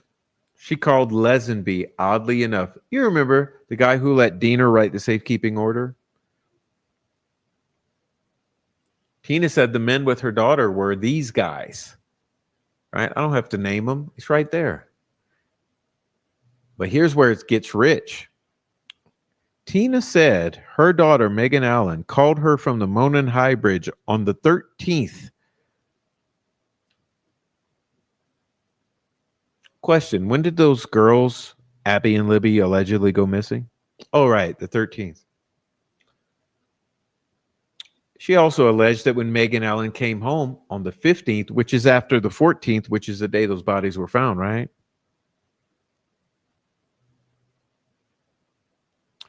What's up, Jim Chrisman? Yeah. Are you talking about some indigestion to follow? All right, let's keep going.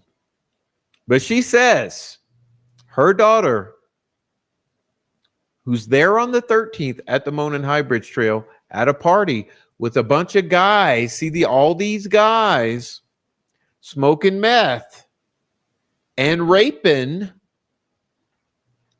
She alleges her daughter was raped and beaten by the men as an initiation. Oh, oddly enough, who else said they were part of an initiation? Are we talking about Elvis Fields and Rod Abrams and whoever? Weren't they also initiated?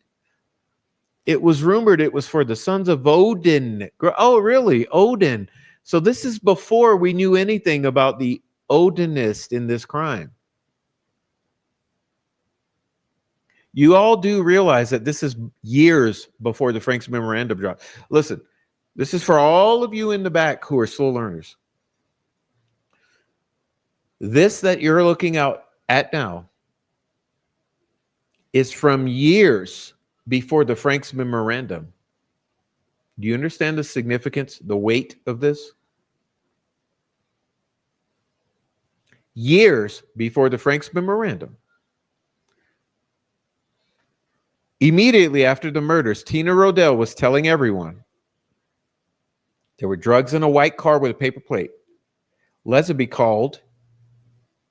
was called and did nothing. Steve Mullen was called and did nothing. The men were these guys from the Kokomo area, drug dealers, meth heads. Tina said her daughter called from Mona and Highbridge on the 13th. And when Megan came home, oddly enough, on the 15th, the day after the 14th, she was not good. She was raped and beaten by the sons of Odin as part of initiation. Tina shared that the Delphi murders could have been an act of revenge from the cartel against Libby's dad for ratting on Christy Lynn Martin via the cartel. It's rumored that Eric Alter, associated with the crew, along with Abby's uncle, Libby's dad, possibly Garrett Kurtz and Anthony Greeno. Tina said Cheyenne and Cheryl were there with the group and may have witnessed the crime. Oh, but I'm a conspiracy theorist. Tina also said Josh Hewitt may have been with the group. He told Megan Allen, who started the Flora fires, and that the assault initiation happened at the Mears barn near the bridge, that Derek German, Libby's dad, tipped off Christy Lynn Martin. Ripped off Christy Lynn Martin. You've got these guys camping out at the bridge the night before. Read it and weep, folks. People were making meth and stuff out there. There's also a rumor that Robert was dating Cheyenne, unconfirmed. Megan and Keegan went to the bridge that day, met with Kokomo crew people. They had a drug war motive against Libby's dad. Do you see these things years before the Franks Memorandum?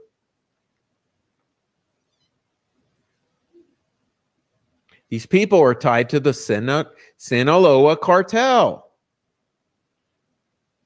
Do you understand now? Or do I have to say it more explicitly specific for the retards in the back, since I'm a conspiracy theorist making shit up and I'm discrediting the Free Rick Allen movement?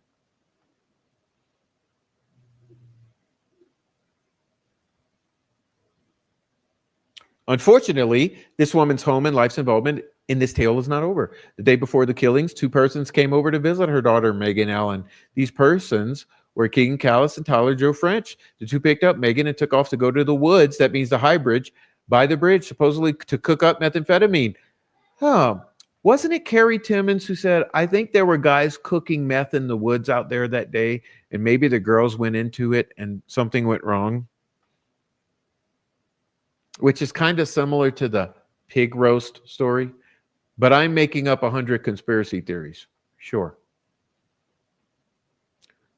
The notion that there were meth cookers in the woods that afternoon led to all sorts of what Robert Lindsay called the meth theory, which is Prof's number one theory. By the way, for all you retards in the back who like to say Prof's an idiot, yes, I'm a believer in the meth theory.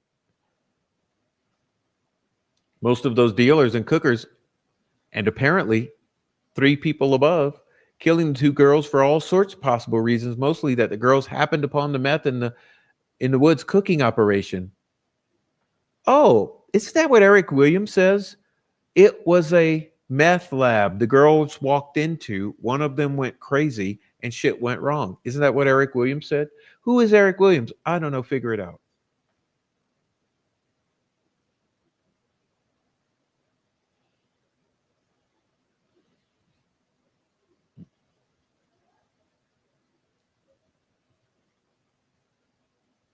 Of course, Robert Lindsay gave up on this theory because he didn't know then what we know now.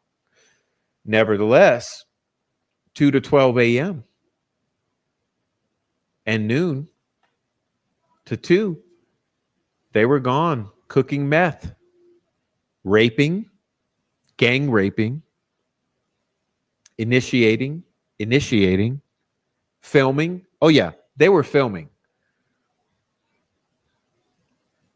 All of these people were high on meth and heroin and spice for 3 to 5 days, and all use benzodiazepam that is known for pretty much erasing your memory.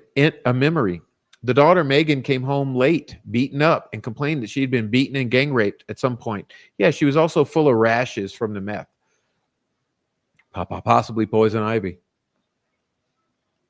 People thought this may have happened in the woods, maybe when the girls were being killed.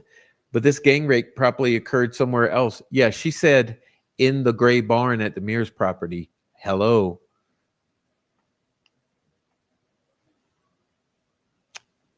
Anyway, she was a willing partner in a gang rape. The gang appears to be Aryan Brotherhood white supremacist Sons of Odin organization. Odinist. Bikers. Megan became a property of the gang. So they sold her. Okay, they sold her. See, they sold her for a while.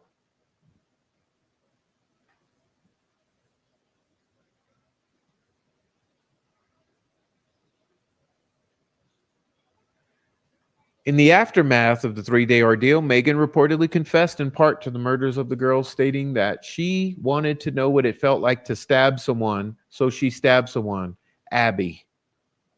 She did not know who she stabbed, Abby, when or where. Furthermore, all of their minds were as good as erased for the 3-day period due to the benzo ingestion.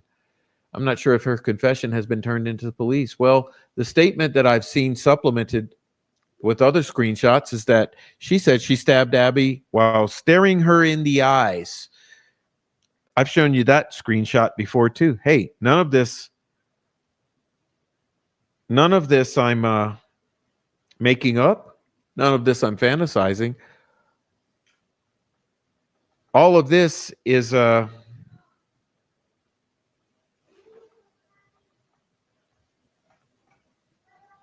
receipts. Oh, really? Is my setting right? Oh, God damn it. I have a You see, there's a stupid setting in this app. Hold on. Because I did not set this to confuse me. This just messed up my entire stream.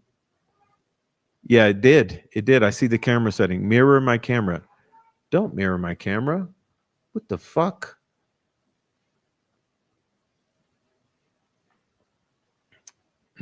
All right, you. All right, you all. Thank you, Iva Papas, for drawing my attention to the fact that my the app had the app had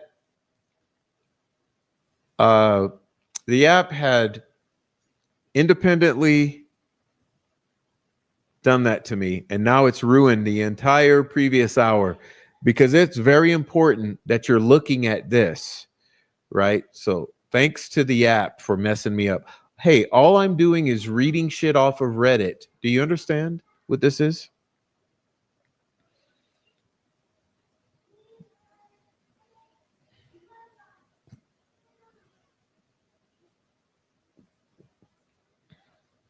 I'm sorry that happened, because I thought I was over here thinking I'm pointing at the right shit, because I'm looking at my screen and the screen's looking like I'm doing the right job. I hate that setting. Mirror my camera. How many times do I have to unclick that button for it to listen to me? Okay, let me do it the right way. Can I point at the right thing? This is what you all should have been looking at. Okay.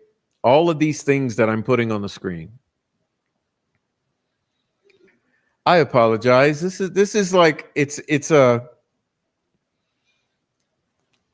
come on, it's trying to sidetrack me. It's trying to sidetrack me.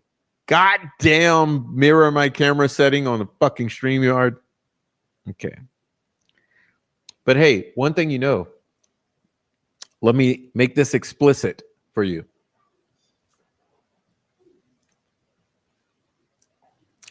I grabbed this all off of the internet, which means it's all on the internet. This stuff right here is from the Robert Lindsay website. The previous stuff was from the Reddit. Okay. Yeah. No. Middle finger for the mirror my camera setting. It's the worst setting in the world because I need to be able to see what you're seeing, and it mirror my camera inverts it. But let's keep looking. Okay. So remember, this is from the Robert Lindsay website. He believed this is a false confession.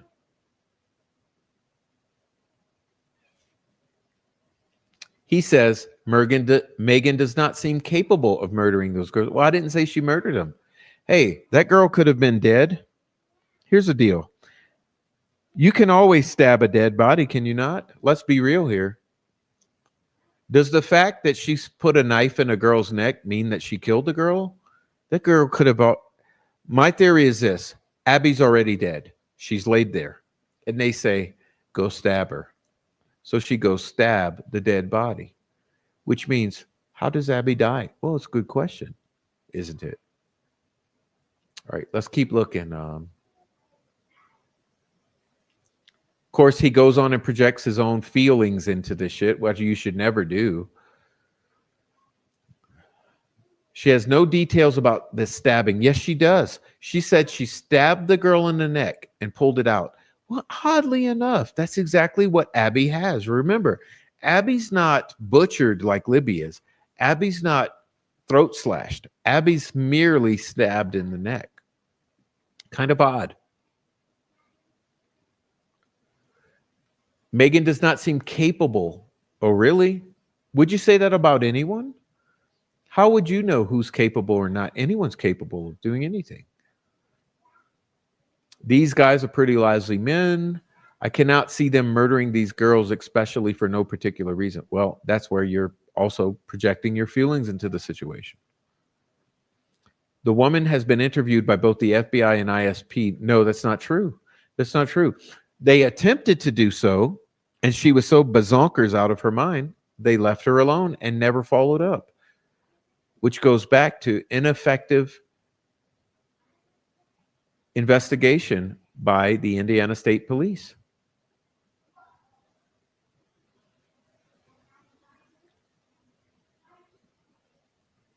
And the Unified Command. We do not know what has come of this. Well, I'll tell you what's come of it.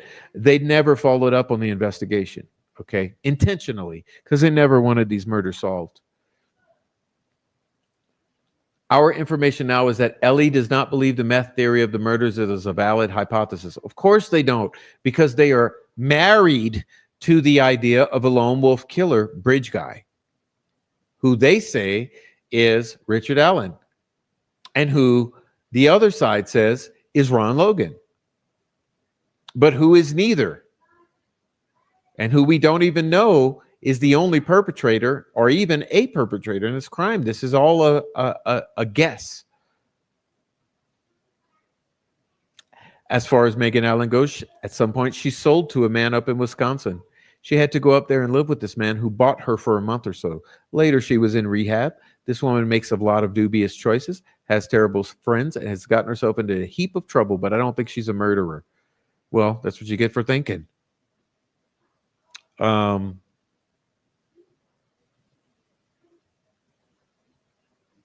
now that Tina Rodell and Megan Allen have rebonded and put this behind them, now Tina Rodell does not cooperate.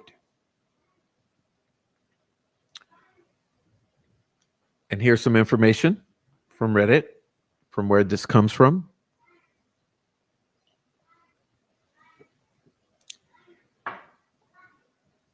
Here's some more information I found on Reddit. Oh, look at that. Gabe Ellis is part of Sons of Odin. Oh, Odinist, Odinite, Odinist, Odin a report, Frank's memorandum. Is someone understanding that there's something of concern here? No, I'm all on my own here. Biker clubs, biker Harley Davidson, Hells Angels, Outlaws, along with his buddy Kyle Stacy, Brad Holder, and many of the Kokomo Crew associates. Gabe Ellis and Tyler Joe French were both drug dealers that were in the same drug ring as family members of both Libby and Abby. Confirmed. Confirmed. Do I need to say it again for the idiots in the back? Confirmed. This drug human trafficking ring allegedly includes Lafayette and Delphi City Police, Indiana State Police, judges, business owners who help with the money laundering. They may have connections to a Mexican drug cartel.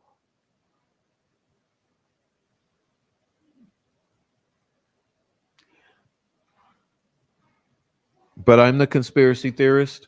Whoa, Prof. Funny thing, Prof. I don't think you came up with any of this, did you? No, I didn't. Oh, where'd you find this? Oh, all over the internet, and every single local who's ever contacted me says the same story.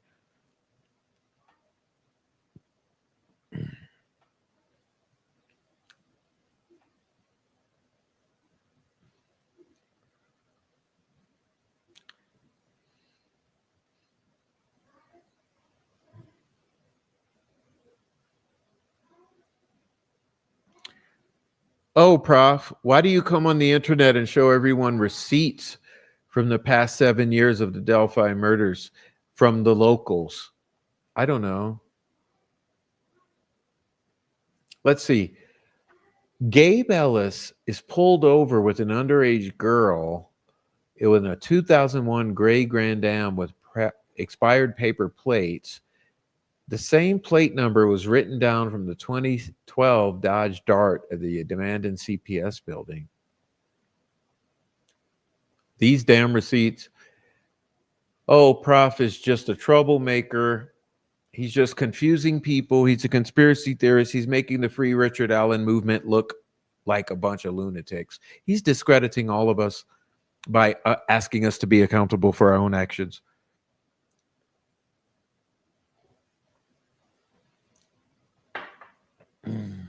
I mean, after all, these are only from your locals who were living there before, during, and after the murders.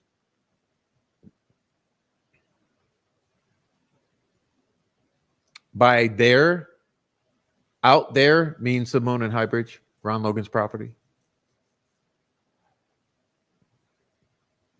But like I said, cooking meth at Monon High Bridge on February 13th. No, he's just making shit up. He's defamation. Defamation. Girl, you called me from Monon High Bridge on the 13th, and this is the first time I've ever spoke your name through this shit. Have your 3 guy friends been cleared from Abby and Libby? Prof's making it up.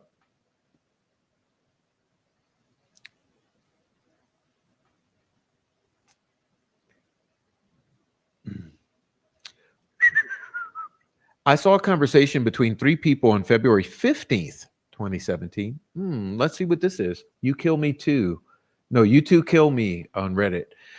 A kid was saying she was there when the girls were attacked. You know what's funny? Julie Melvin told me she actually saw this in real time. So we'll get back to that later.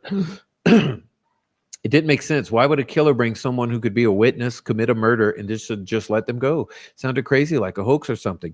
But I've always felt that it was important. 5 years ago, there was a woman in one of the Delphi groups who made some comments about some men and her daughter. That's Tina Rodell, Megan Allen. I called her recently to get the story. Her story could explain the conversation I found, and it made more sense to me now. Look up Tina Bogard Rodell, Kokomo Crew.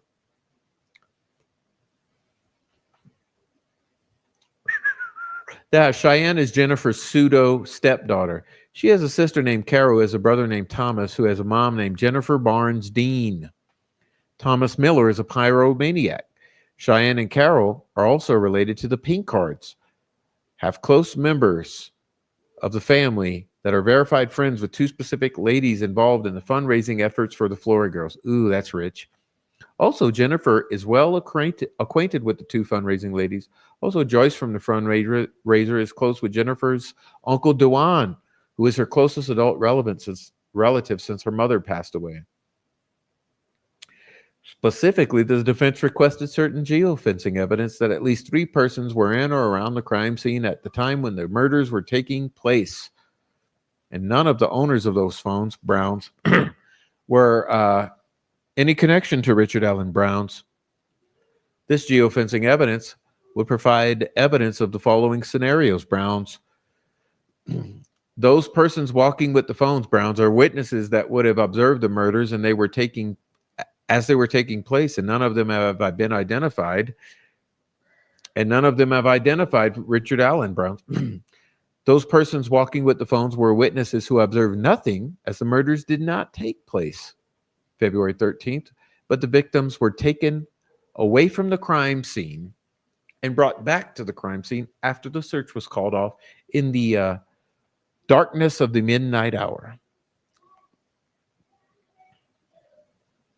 C, those persons walking with the phones were participants in the murders. Hey, who knows? Anything could be correct because we don't know anything because they were never looked into.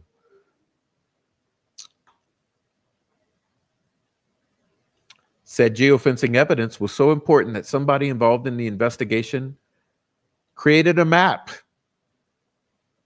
Kevin Horan.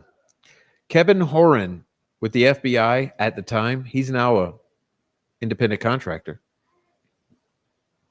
Kevin Horan created the map for the FBI, plotted the movements of the persons with these phones, including the movements that show us that one of these persons was within 60 to 100 yards of the crime scene, meaning right at the crime scene at the time when the murders would have allegedly been committed, according to law enforcement's timeline. The phones, once again, had no connection to Richard Allen. Furthermore, the map shows that the 2 other phones and the persons carrying those phones were in and around that exact crime scene on Ron Logan's property between 12:39 p.m. and 5:49 p.m. Coincidentally, at 5:44 p.m., that headphone jack was activated on the victim's phone. But I'm sure that's a coincidence as well, right?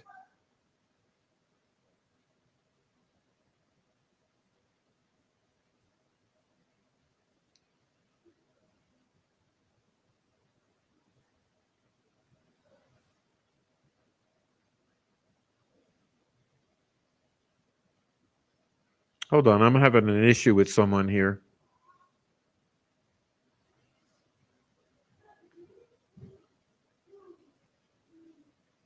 You're not Tammy Martin. You're a troll. I have to deal with the troll right now. Hold on. Because there's a Tammy Martin troll in here who's pretending to be Tammy Martin.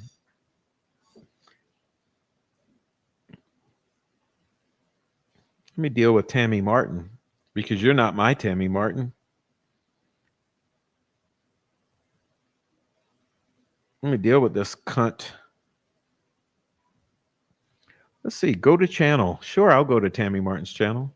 Let's see. Created when? Oh, created today. Oddly enough, I want you all to see that.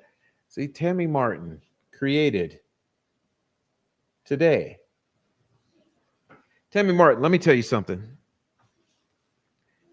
Do you have an issue with the fact that I'm a adult human being who could drink wine when I so choose to, especially after a wonderful dinner like I've just had?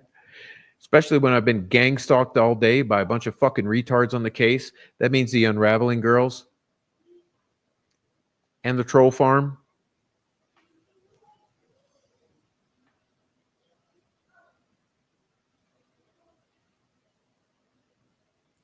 See, Tammy,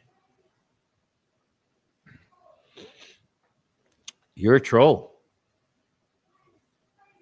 And my coffee tastes really delicious right now because it's allowing me to continue doing my show for the people who wants to actually watch it. Since you're trying to derail the bad news that I'm delivering for the Delphi murders. You know, you like coming after my dead brother my living brother, my adult son, and my infant son, and you like coming after my mother and my father, and showing my house, doxing my name, basically doing everything you shouldn't do to another human being who's trying to advocate for two little dead girls. And actually, like I said, it's 6 or 8 because honestly, I consider the Flora Four as victims of this same group. So do I, the Evansdale girls.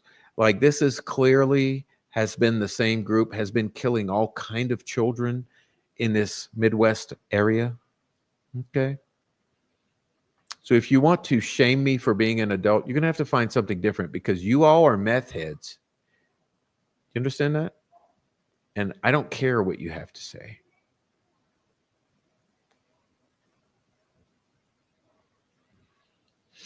Now, back to the fact that I'm actually covering pertinent information that the community has given up over the years that you all want everyone to ignore. Let's look at this. Remember, this is from the motion to compel and request from sanctions because we're talking about all that's been hidden from the world by this corrupt law enforcement. And if you're going to say this law enforcement isn't corrupt, look, let's hit the reset button. Let's hit the reset button for you. You had Tony Liggett. I want you all to understand how significant this is.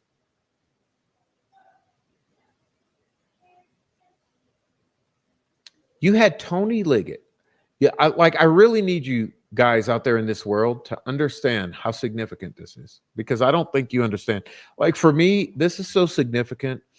It actually boggles the mind. This is the type of thing that makes you want to give up and never speak again on this case. Honestly, this is what it does to me. It hurts. It hurts real bad. You had Tony Liggett take the stand.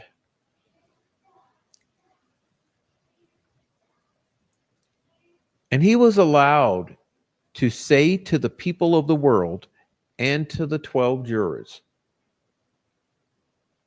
that those girls on the tape said, see, this is the path, that be a gun.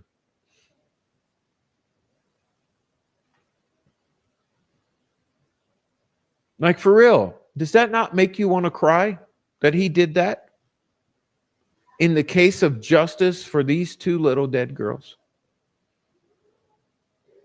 That guy, this adult human being, this adult male human being in a position of authority with a uniform on was allowed to take the stand from a position of authority declare that what is said on that recording is, see, this is the path, that be a gun.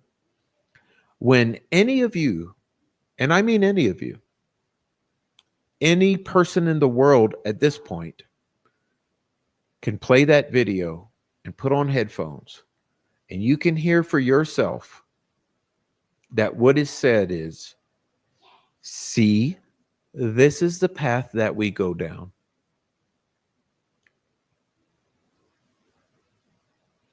Listen to me. Because you all are so immature. You actually need admonishing like little children.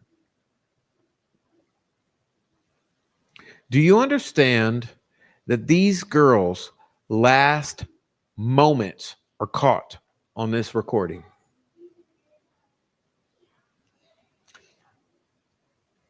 Do you understand that the very last words that they were allowed to utter are documented on this recording? And those words are, see, this is the path that we go down. There's no path going there, so we have to go down here.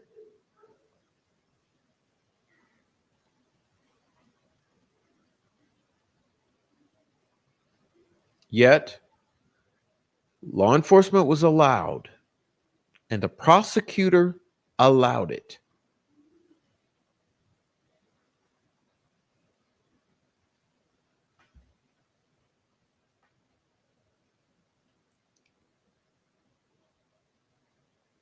Knowingly. And you're okay with that. Trolls, you're okay with the fact that law enforcement in a U farm was allowed to take the stand and lie about those girls' last words. You're okay with that. It's not like they have thousands of words left that they can utter. These are the absolute final words that these girls have given the world. And you cannot respect that enough to allow those words to stand on their own.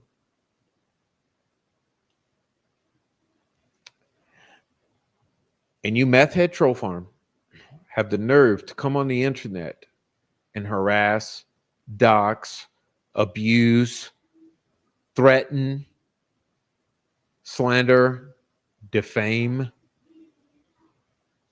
discredit people who say respect their memories. I'm just saying, it's really strange behavior.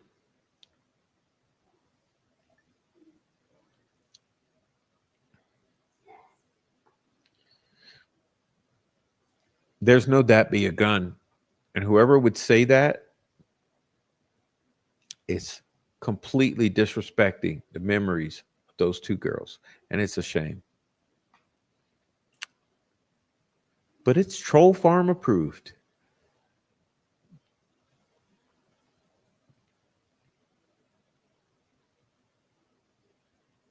Anyway, from this motion to compel,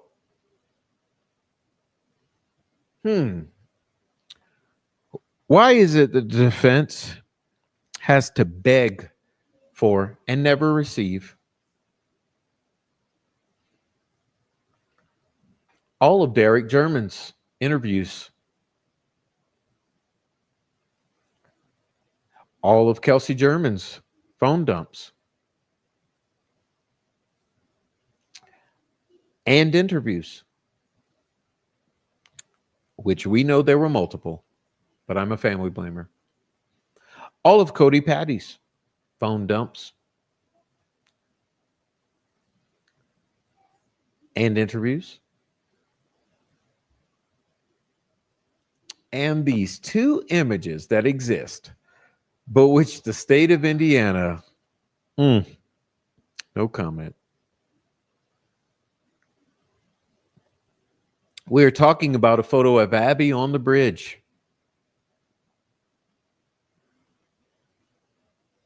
See? Interviews or reports of Kyle Smith.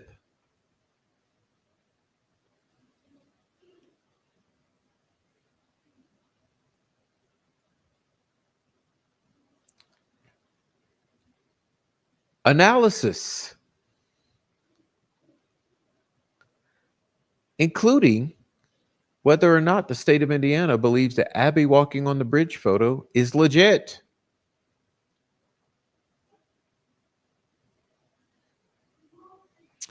Phone dumps from another fucking phone belonging to either of the victims. That's not the one phone that's been alleged. See, Jay.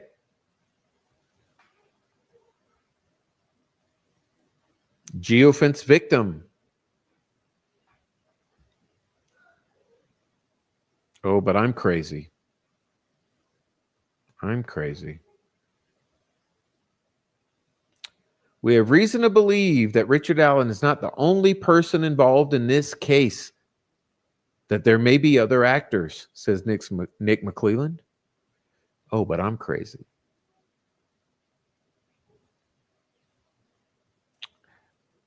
I'm showing you receipts, but it's make-believe. conspiracy theories, uh, discrediting the Free Richard Allen movement. Bridge guy. Hmm. They are not the same person, sketch one and sketch two. The person depicted in the originally released sketch is not presently a person of interest. Hmm. Makes sense to you? But I'm sure this is just nothing, right? Because it's more important that I'm drinking Malbec while coping with 6 hours of gang stalking on Twitter. Yeah.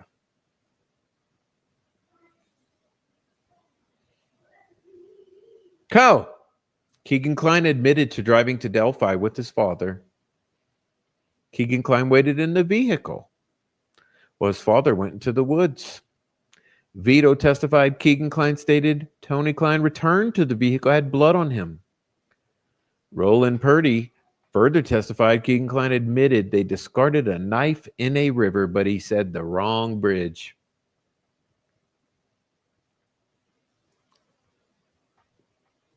A witness reported seeing a different vehicle, not Allen's Ford Focus, but rather a 1965 Ford Comet, parked outside the CPS building at 2:15.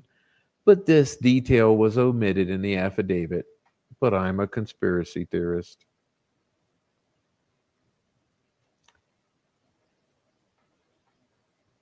The vehicle Betsy Blair saw looked nothing like a black Ford Focus.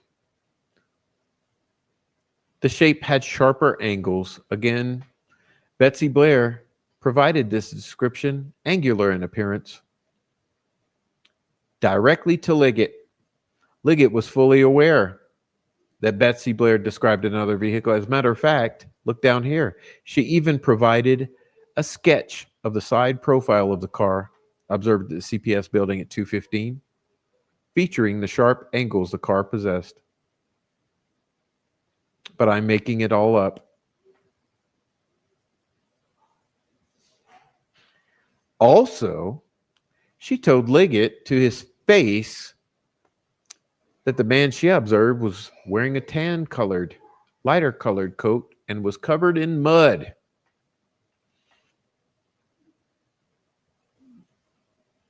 But I'm making it all up. This is a conspiracy theory. This is a nutcase. Uh, an incel with 2 children, by the way.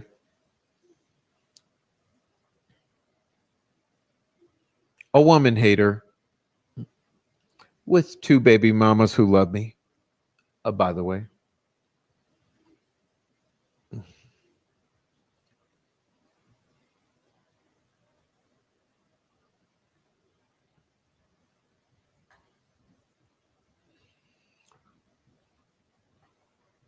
Can't talk about anything relevant. Sons of Odin, Odinism, cult ritualistic killing, sacrifice, initiation, Brad Holder, Patrick Westphal, Johnny Messer, Elvis Fields, Red Ned Smith, Rod Abrams, Keegan Kline, Tony Kline, Ron Logan, Todd Click, geofencing, criminal histories, mislabeling of files by Kathy Shank and Steve Mullen.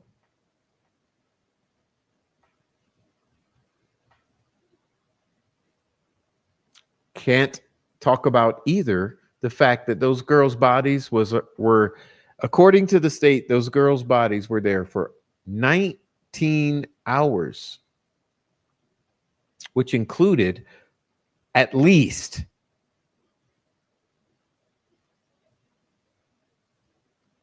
8, 7 hours of daylight.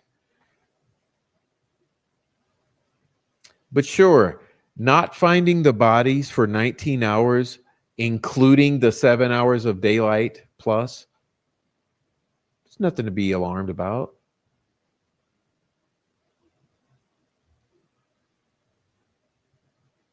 Tobe Lesenby says, I think I'll leave that question unanswered.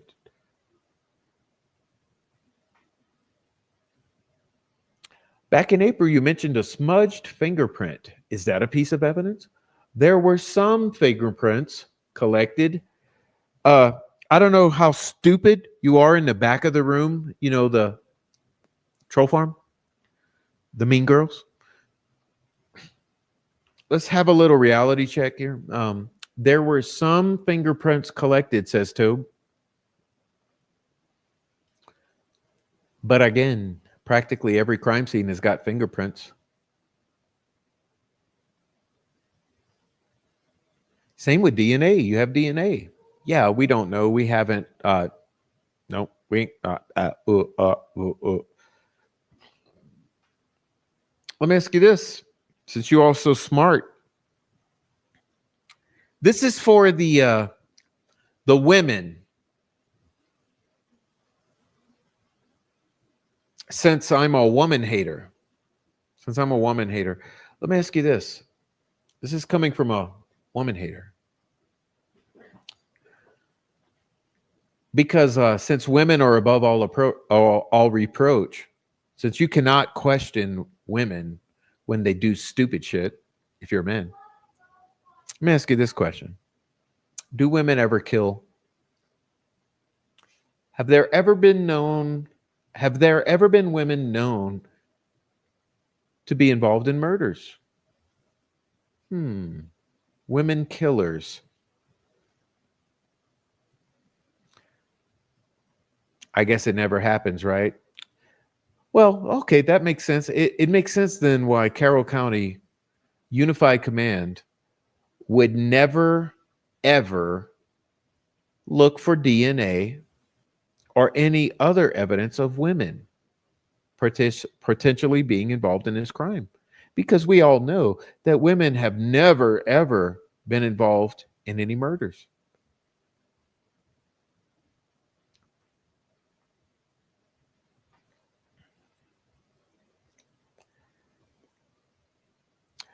I see the haters are coming in because they can't handle the truth. Okay, you can't handle the truth, so you want to come in. Keep trying to come in. The thing you can't handle is that women do commit murders. So every crime scene should be checked for both male perpetrator DNA and fingerprints and everything else, and female forensics. But of course, in Delphi, they don't care about a female perpetrator. They're never going to look for women, which is potentially why this crime is not solved. But of course, we all know the YouTubers, the Twitter shit talkers, and all the cult members cannot handle women being held accountable for this dumb shit. So, of course, I'm a woman hater.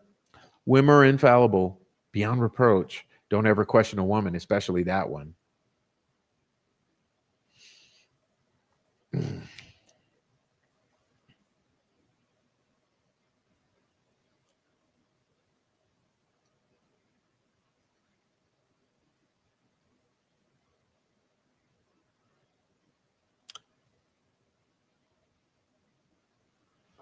And of course, because you stupid bitches don't understand that I'm sitting here for 3 hours a night, 5 nights a week, 4 nights a week, whatever it might be. See, you can do all your mean girl shit in your little fucking Discord as if you're contributing. I actually have sat here for countless hours, shown people receipts, and convinced people that something is wrong here. And like I said, how many lives have you saved in your little fucking text chains? So you can come in here trolling if you want. Like I said, it should be really telling that I get prosecution trolls and I get defense trolls. Huh? But being mean girls is good enough.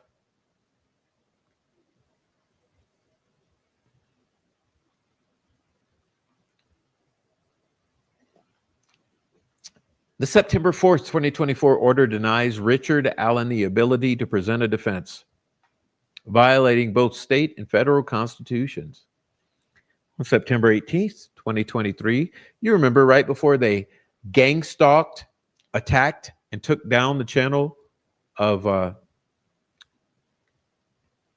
Meow, as she is affectionately known by some of her followers.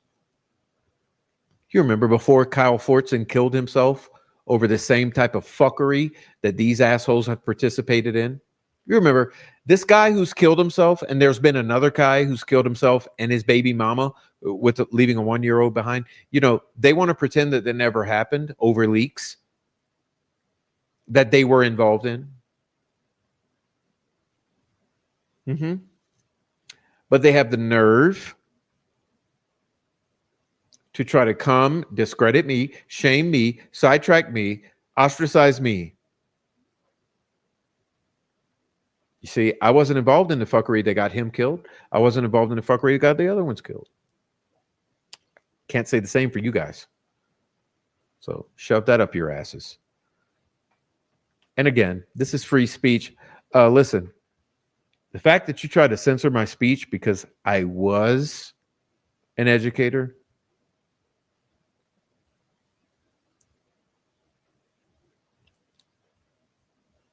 you guys will never get it. You guys will never get it. I don't expect you to, and I don't want you to. But keep trying your fuck games, your fuck shit, like I call it. September 18th, first Frank's motion. See? Left no doubt that the defense would be claiming sons of Odin or Odinist were involved in the murders, or white supremacists, or gangsters, or bikers, or local meth dealers. Call it what you want. It's all the same thing.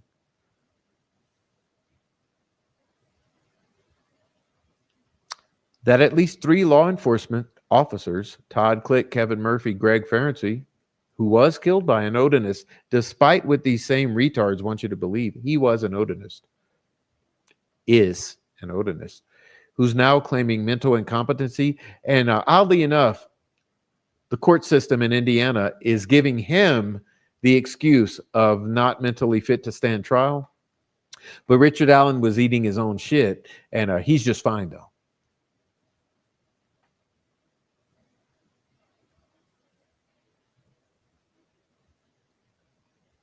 But I'm wrong. I'm the one who's wrong because I say mean words about stupid people.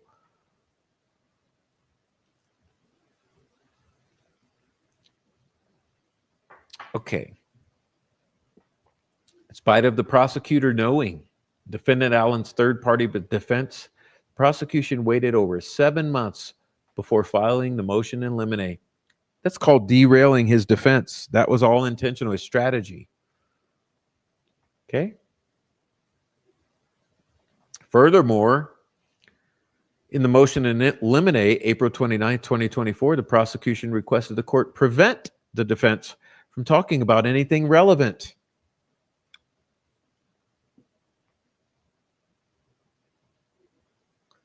You see?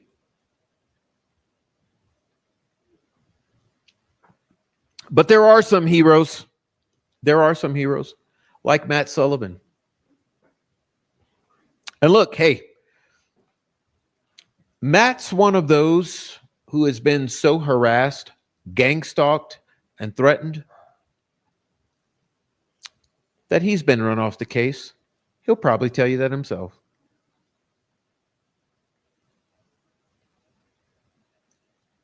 But Matt's one of my low-key heroes on the Delphi case. Why? Because of shit like this. Now, let me give it to you line by line, because I just love when the shit is salty. That's why I love drinking their tears. I do. I love it when they're upset. They're only upset because you're over the target. They get upset. In 2014 and 15, Derek German was arrested and convicted of multiple counts of manufacturing and distribution of meth, including to the Becky Patty sister and Anna Williams. Did y'all know that? You'll find out. This is hardly his first offense, well after being labeled a recidivist criminal by the courts. He took a plea deal that saw him cooperate with the DEA, FBI, and ISP, says Matt Sullivan. Instead of getting 20 years, he got a mere 1,100 days, but it gets even better. Listen to this. Instead of getting 20 years, our favorite little judge, he suspended the sentence and commuted his sentence to just 1 day. So instead of getting 20 years, he got 1 day. You guys out there understanding that? I need you to listen because I know that you're fucking idiots out there. You don't listen. Instead of getting 20 years, the plea deal got him 1 day. Time served. Wowie, what a nice guy, right? Wrong. You see, Derek got his supply from Gabriel Ellis, who has ties to the Sinaloa drug cartel out of Chicago. Where's the lie?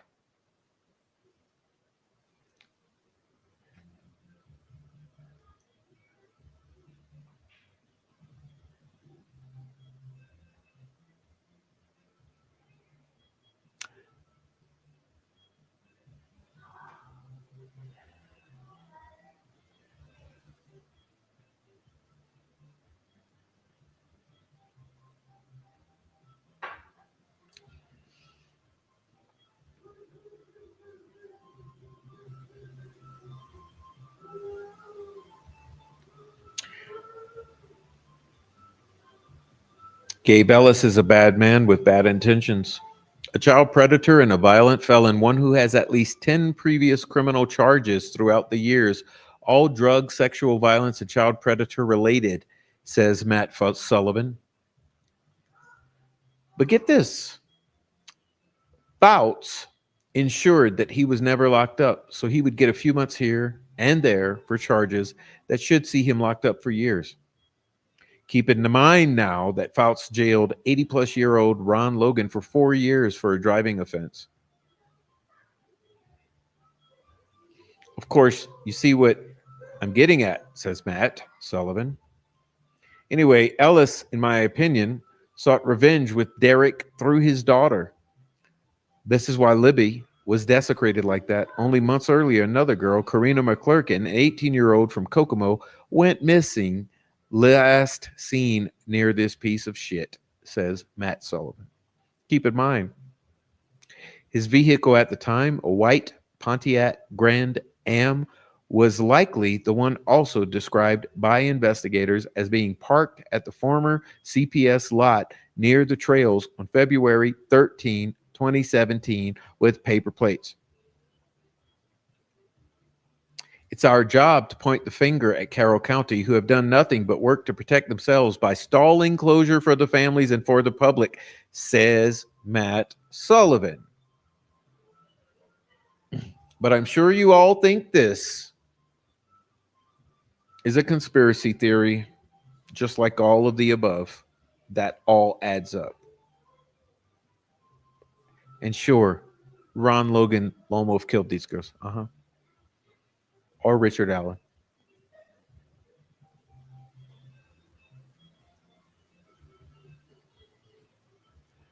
But I didn't mean to show you these. These are done. Okay. Next.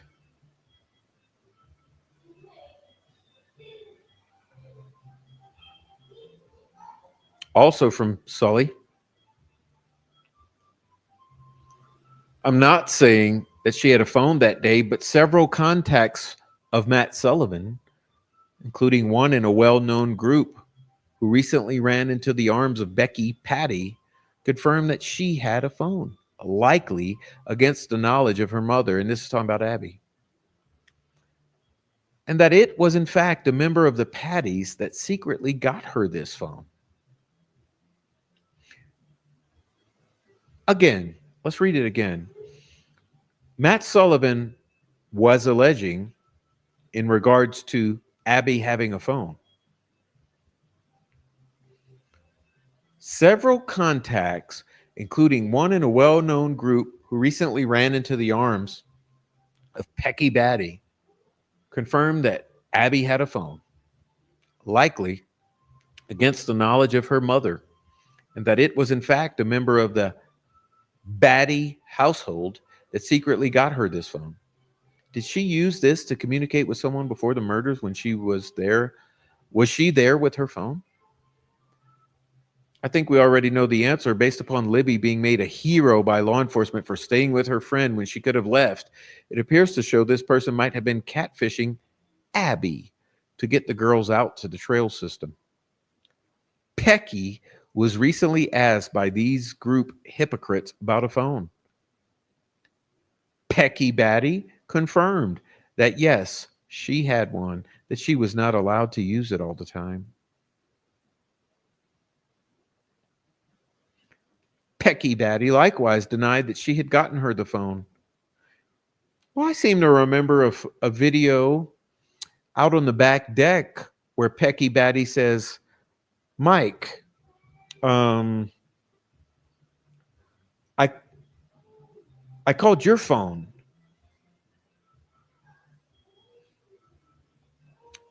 Pecky likewise denied that she had gotten her the phone. Maybe Anna did know, but they've denied it for years. So who do we believe?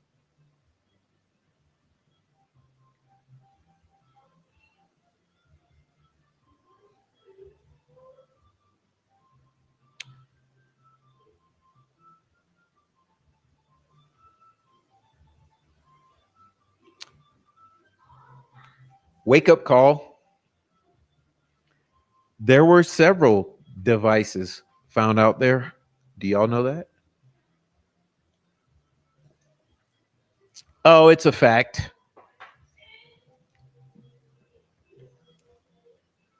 Now I ask you this.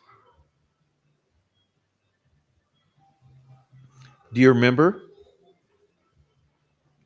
the filing I read for you not so long ago, which referenced other devices and a belt and some cigarette butts? You know, motion to preserve specific evidence. I mean, I don't want to have to pull it up again, but I surely could if I wanted to. Let me see. Do I have it ready to go? And this is on the fly, you know. I don't know. I don't feel like fucking with it, but surely you understand what I'm talking about. And if you don't trust me, because I show specific receipts for every single claim I make, you could easily find that. And if you email me, I'll quickly give it to you.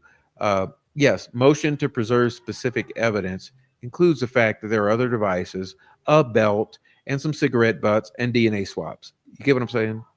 I shouldn't have to drill this into your heads.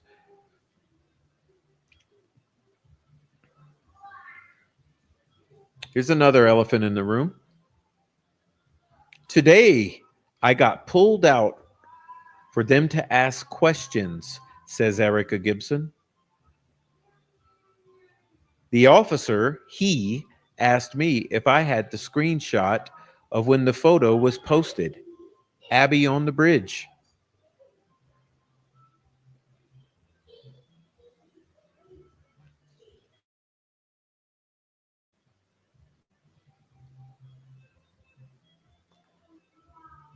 When I went to go get my phone,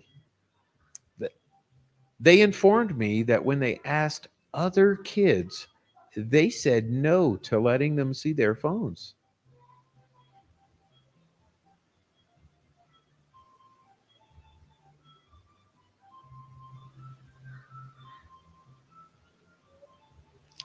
Even if you have bad things on there, that is that that is the least of their concerns. Very disappointed in these classmates. Are you understanding what Erica is saying here? Because I've given her some shit over the years. Because remember, they tried to blame Erica on being the first one to screenshot this shit. But I'm asking you out there, because you're nice, normal people, except the idiots watching.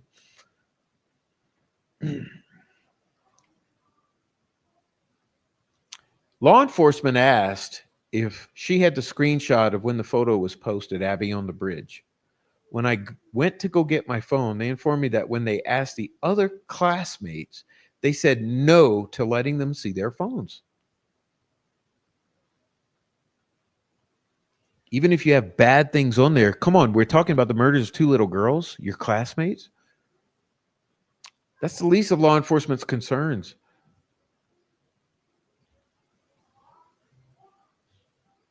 Also, I have a request from everyone, says Erica Gibson. Does anyone know who was the first to post the screenshot of Abby walking on the bridge? Ah, great question, Erica, because the television tried to make it seem like it was you, young lady. So here's a question for the world, and I challenge you all, and I give zero shits how much you call me a conspiracy theorist, a nutcase, an incel, or anything else you like to say, woman hater, blah, blah, blah, blah, blah, blah, blah. You talk a lot of shit. Here's a question for the world. Does anyone know who was the first to post a screenshot of Abby walking on the bridge? Valid question, Erica Gibson. Call me.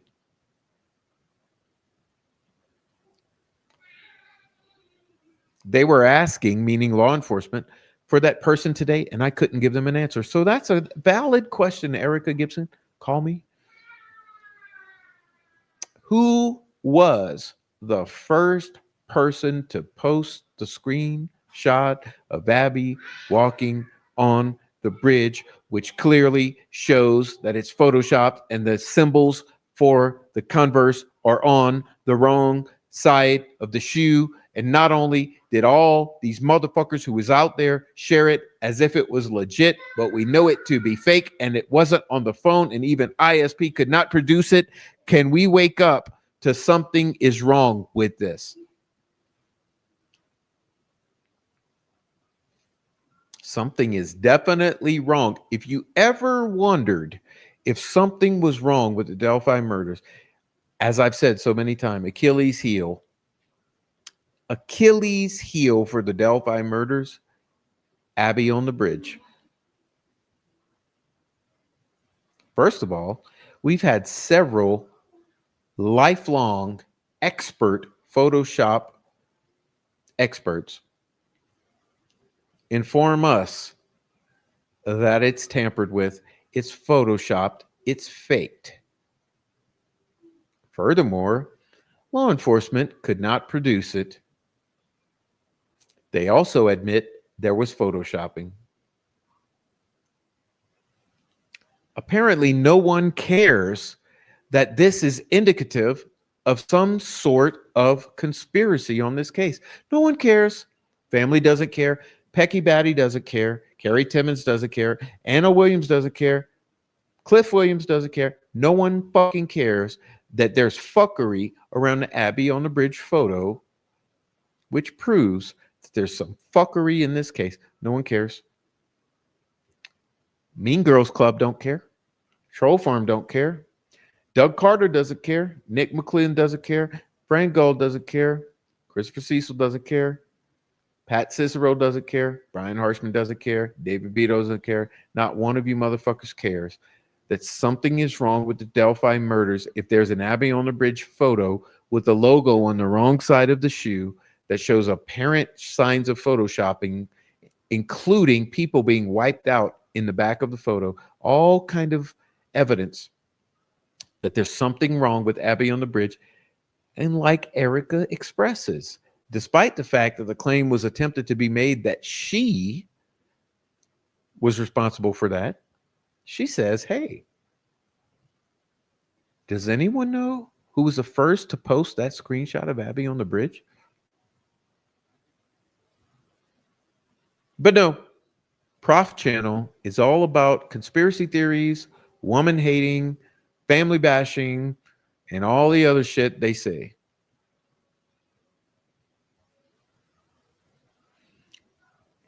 Of course, that's what we do here because we have zero credibility because we don't spend hundreds of hours on this case trying to show receipts and understand them. No, we just make shit up out of thin air and run with it, trying to discredit the free Richard Allen movement. That's what we do.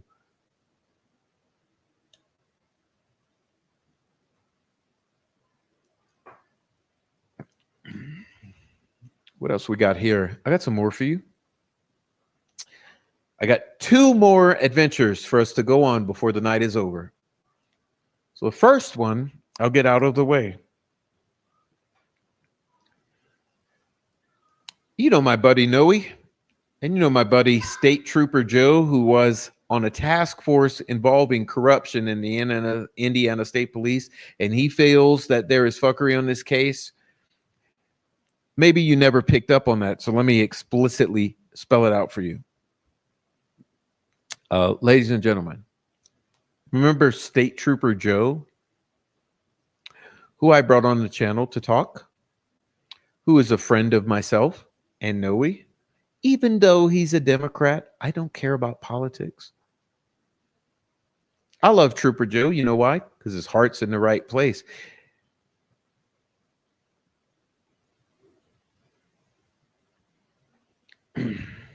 Now, Trooper Joe, what does he say? Yeah, I worked on the FBI task force about corruption in Indiana, blah, blah, blah. And I know that there's corruption in this case. There's corruption in this case. There's fakery in this case. But sure, we're all nuts. By the way, several of the locals who I ran into say, Prof, you know, the thing is, Joe was known as the nicest state trooper out here.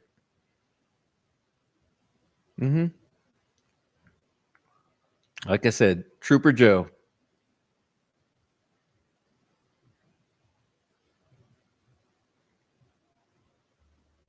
I'll tell you right now, Heavy Metal Rehab, you already know what he has to say. You already know. He didn't want to come on before his election. You already know what he has to say.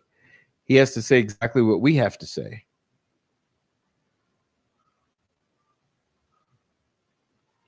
He feels it's a wrongful conviction. Richard Allen was set up and railroaded. But let's get off of Joe onto this.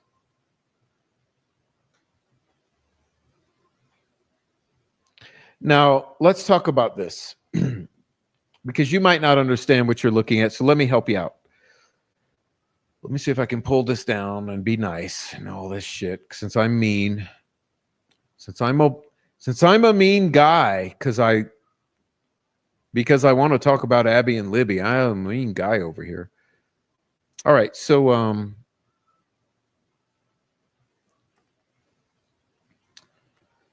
now what are you looking at? Well, first of all, everyone, I know it's hard.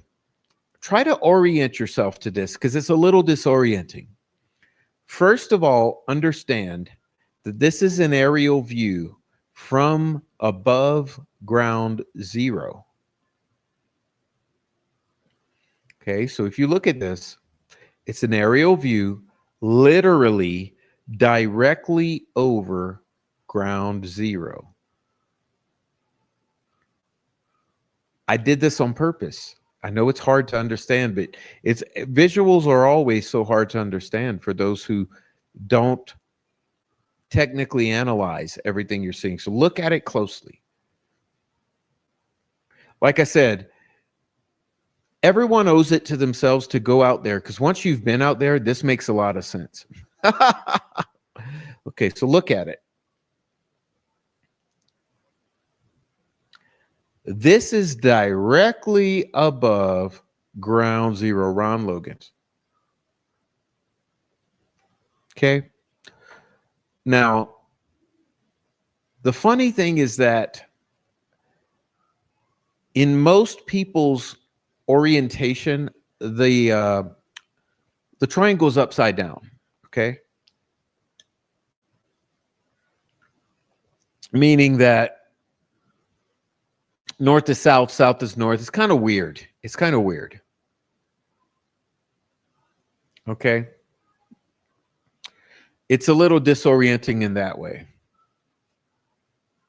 But let's take a close look at it. Okay, so right under me, right under my little square here, my body, unfortunately, or maybe it's fortunately and befitting because you know I love Wilson Bridge, which is another thing the fucking retards don't want me to talk about, by the way. Oops. I'm messing with my own microphone here. Okay. Wilson Bridge is right under me. That's one point of the triangle right here. Wilson Bridge, right under microphone.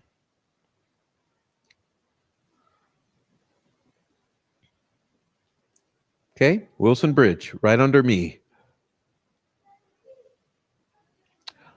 On the other extreme far end of the screen is the Andersons.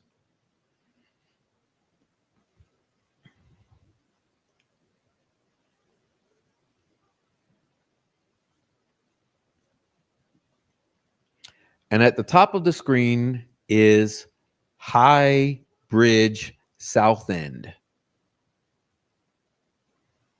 Okay, are you all good? So let's specify. At the apex of the triangle here is where the video occurs.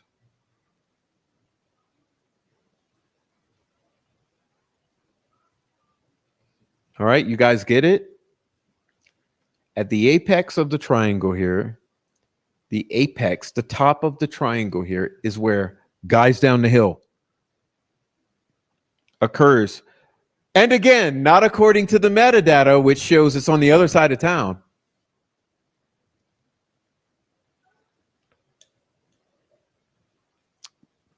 According to the visuals, the apex of the triangle is where Guys Down the Hill happens. So I guess we have to ignore the metadata. But oddly enough, there's a 213 signature on it, which is our cult signature. But we'll just put that aside for now because we're a conspiracy theorist. 213s on 213 at 213.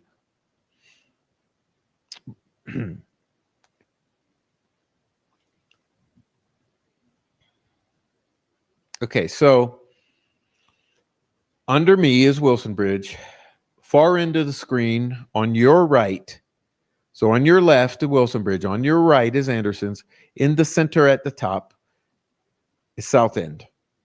So what do Mr. Joe, State Trooper, Master Trooper Joe, Noe and I, what do we all understand or feel or intuit that happened within this triangle? Well, everything.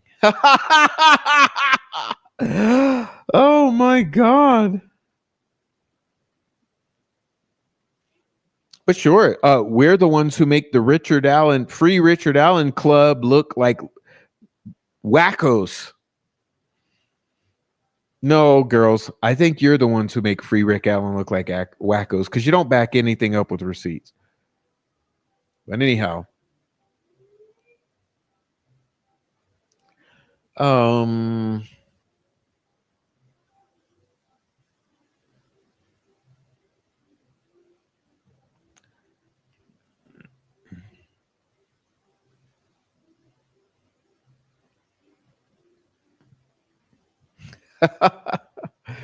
ain't saying shit. Okay, so, well, let's take a little inventory of what is inside this triangle. Well, I'll help you. Shit, I'm here. I might as well. I mean, it is my channel and I say what I want and no one censors my speech because I left corporate America years ago.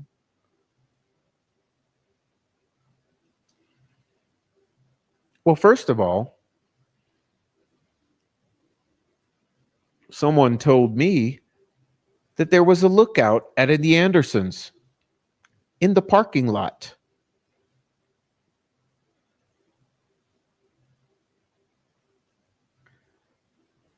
All right, good enough.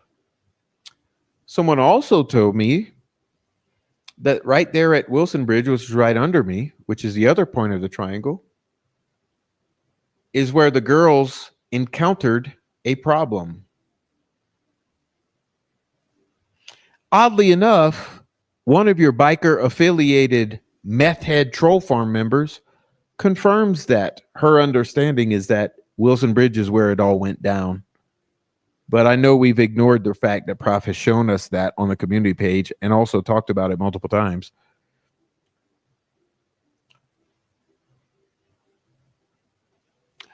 And like I said, at the apex of the triangle is our stereotypical state's narrative of where things occurred, quote unquote. It's also of concern that all within the body of this triangle is where we tend to believe everything took place. So everything within this triangle is very dubious, very, very dubious. It's sinister. You see,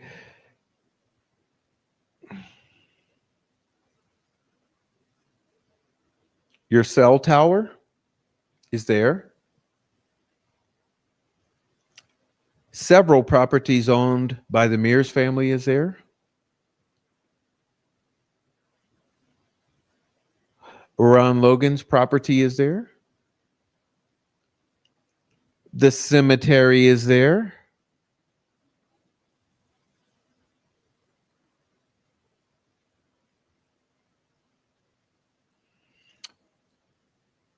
I would speculate that from the time those girls ran into a problem until the time those girls' bodies were found as they were found, they never left this triangle.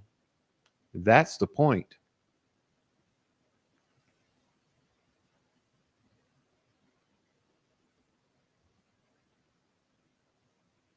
And if you were really keen, you would understand that in the area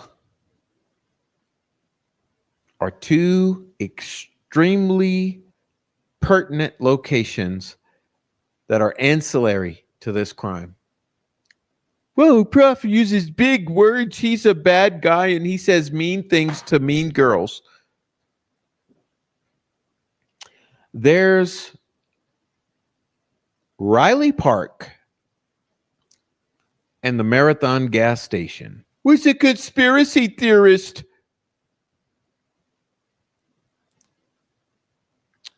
Yeah, except that the person who told me that there was a lookout, someone waiting at Riley Park, didn't know that there would be a witness who witnessed that exact person at Riley Park, who would later, years later, email me an entire statement about witnessing that person at Riley Park who years before or years prior, someone had told me was at Riley Park. And you all know the Marathon gas station is just a hop, skip, and a jump from Riley Park.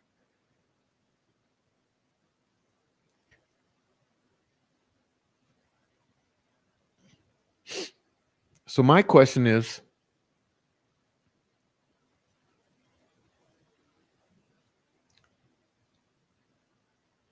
wow, what happened in this triangle? Where were those girls moved and how many times and from where to where and who owned the land and the property? Well, oddly enough, over here at the Wilson Bridge area, you have the Browns and the Mears.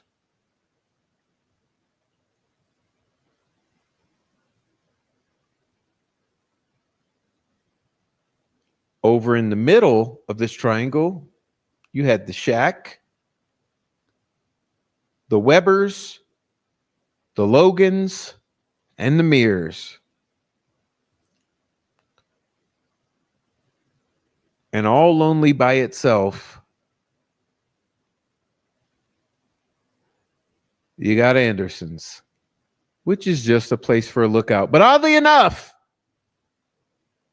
right near Anderson's is, drumroll, the Abby and Libby Memorial Park money laundering operation.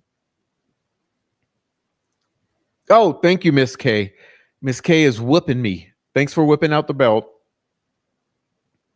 Yes. Yes. Within this triangle, you have the cave, quote unquote, and you have Wilson's cage, cave.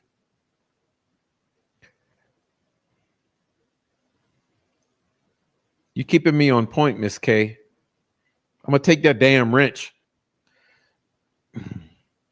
All right. Thank you, Miss K. You've got everything. Now, there's something I don't talk about much because it's a very challenging presentation to put together.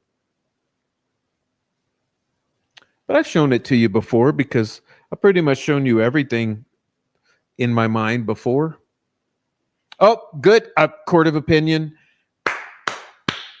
Yes, because I am talking about the Mears. Now, the Mears own a slaughterhouse in which the canned meat products that they had sold for years were produced. Of course, you all know about that, don't you? You follow the Delphi murders. You don't know about the Mears canned meats? If you don't, obviously you should, because there's a thing to do with the slaughterhouse because that's where they produce the product for the Mears canned meats. You got it from me? Oh my God. You got whooping ass from me? Yeah, I'm bad. I'm bad. Hey, that's why I said I don't mind taking the licks because, of course, they're going to send licks my way because, hey, it's a bad look. We're talking about the Delphi murders. Okay, so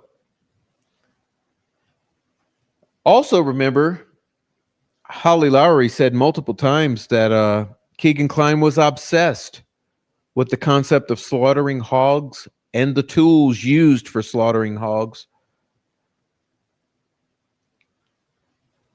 But of course, we don't listen to anything people say because we just believe Nick McClelland and Judge Gall.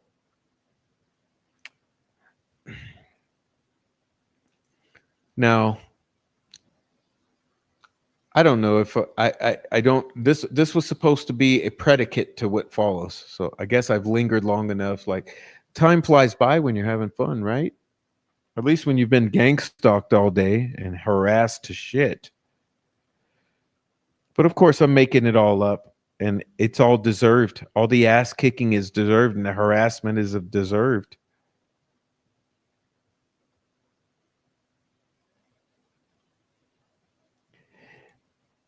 But the projection is insane.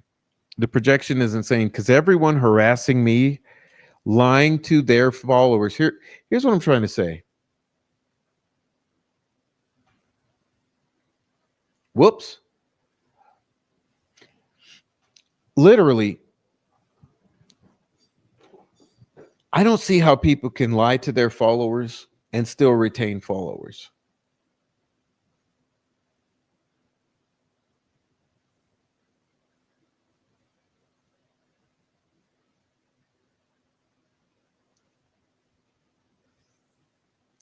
And keep in mind that the slaughterhouse has an industrial size refrigerator in it.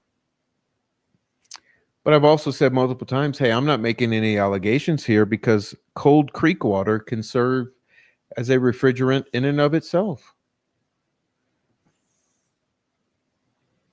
All right.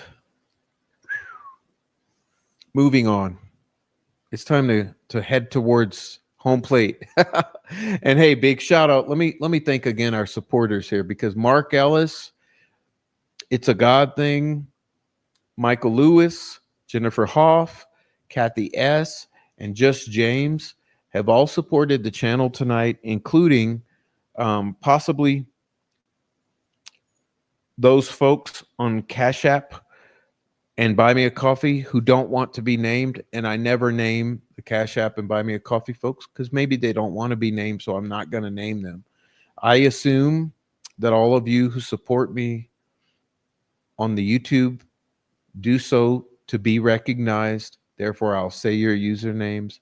But I also assume that those of you who support me on Cash App or Buy Me a Coffee might not want to be named. So apologize if I don't name you, but I do appreciate the support. especially or even more because on Cash App and Buy Me a Coffee, they might take 3% of the monies, where on YouTube, they take nearly 30%. So trust me, I do appreciate the support, and I want to thank everyone who supported. Anyhow, I'm trying to head towards going home. So, okay. So you might not know. I've never shown this before. Oh, give me a moment, please. Hold on.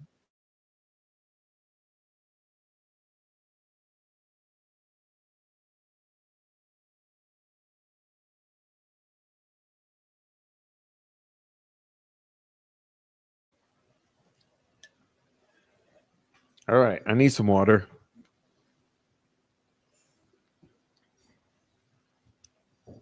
All righty. I'm not shown this before. Okay, but what this is, so you guys gonna laugh your ass off. Let me remove this scrolling banner, which is unnecessary. Okay. All right, now this here. Now we can do. I can do an entire, and I will someday in the future when it's not important. I can do an entire live stream on all of this that we're about to dive into. So we'll go through it as a cursory look. Okay, we'll be quick with it. But what this is, so I don't know if you all know, but I don't know. We've done maybe 300 live streams in the past 2 years. Well, what I thought I would do is I said, let me start from the very first live stream until now. And I did groups of 50. Okay, so this first slideshow I'm going to show you now, this is the result of the first 50 live streams that I ever did when I came on. Okay, so for all of you in the chat, or if you happen to be on a replay, this is what we're looking at is I took the first 50 live streams. So we're going to start with this. So we're going to do the first 50. We're starting here with the first 50 live streams I ever did. And I fed them into AI and I said, make me a summary of the first 50 live streams. Remember, each one is 3 hours. So it's 150 hours, more or less. So this is the first 50 live streams.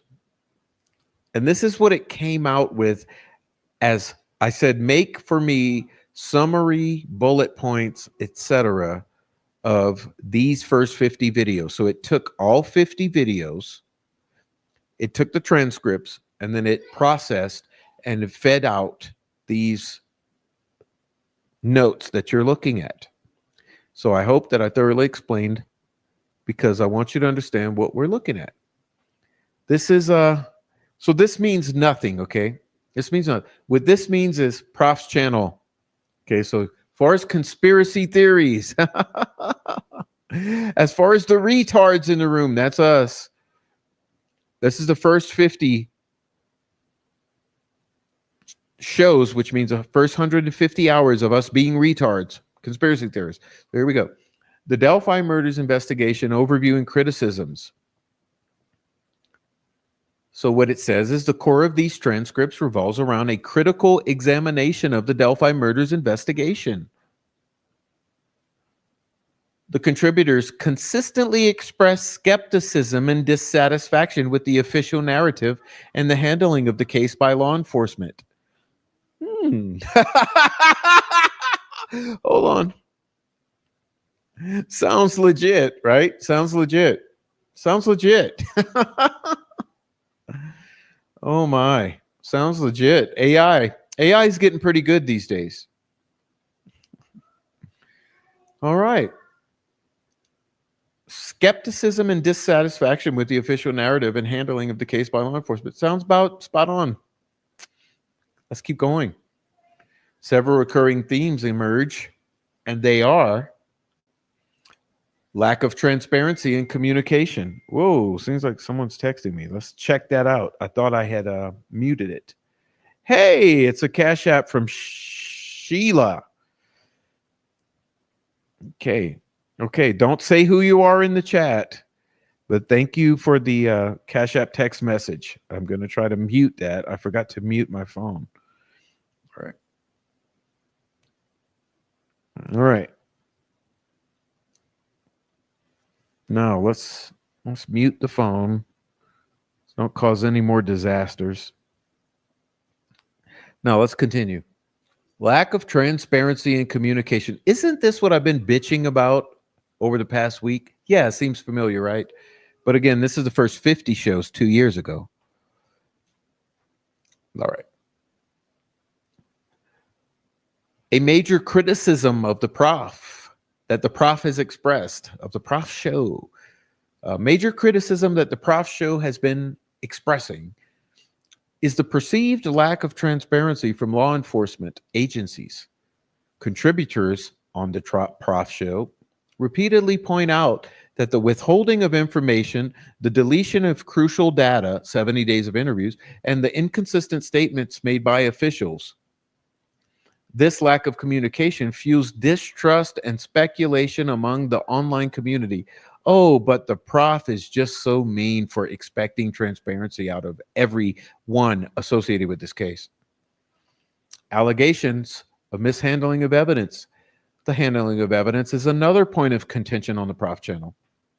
The contributors questioned the thoroughness of the investigation, citing instances of potential evidence mishandling, including the failure to test DNA, the delayed digitization of evidence, and the apparent loss or destruction of crucial information. The organization of evidence by Kathy Shank, while initially praised for efficiency, later becomes a subject of suspicion, with questions arising about her access to and potential review of potential sensitive materials. I like this AI thing. Conflicting statements and inconsistencies. The transcripts reveal numerous conflicting statements made by investigators and officials throughout the case. These inconsistencies, highlighted by the contributors, contribute to their belief that the official story is incomplete or inaccurate. Examples include discrepancies in descriptions of the crime scene, the suspects' identities, and the timeline of events. Alleged cover-up. The most significant and recurring allegation is that of a cover-up. Contributors believe that law enforcement initially concealed evidence, misled the public, and possibly even obstructed justice to protect individuals or organizations involved. The reasons for this supposed cover-up are speculated upon, ranging from incompetence to deliberate efforts to maintain the reputation of law enforcement agencies. Good thing. Okay, introduction. This document synthesizes information from a variety of sources related to the Delphi murders case, including interviews, live streams, discussions, and document analyses. The sources reveal multiple perspectives on the investigation, the suspects, potential cover-ups, and the overall state of injustice or justice surrounding the case. Key themes revolve around investigative shortcomings, potential criminal underworld connections. Guaranteed, that's the part of the content where Alex Voorhees contributed. The handling of evidence and community frustration. Number one, law enforcement investigation, FBI involvement. There is a recurring question about the FBI's lack of direct involvement. One source points out when FBI arrests you, your case is pretty much nailed shut. They don't arrest you unless it's because it was like nailed shut. Another says FBI should get involved. They say that it's not a federal case, drugs and alcohol. That's federal stuff too. I guarantee you that's all from State Trooper Joe who said that. I remember the stream. This highlights a perceived lack of federal interest in the case, despite evidence or elements that might suggest otherwise. Investigative missteps. Several sources suggest that the initial investigation was flawed. One source notes, I can't understand why the defense didn't access the unknown male DNA, especially in those locations. This was mind boggling that no one addressed this at trial. This reveals frustration over the handling of DNA evidence. That's me. I remember. Another source indicates that they didn't do a proper survey of the cellular towers to understand phone data. This should have been done with DELPHI. Should have been done. Yes, that was one of our guests who was speculating that they should have done real world, on the ground replication and surveying of the accuracy of the cell phone data with iPhone 6s as they drove around areas in Delphi. Internal conflicts. There appears to be conflict within law enforcement agencies. One source reports a situation with a witness. Law enforcement interviewed her again and tried to get her to agree that the young guy sketches who she saw. And when she didn't go along with that, they told her she wasn't credible. Yes, that was Rayleigh Voorhees and her mother. Remember that?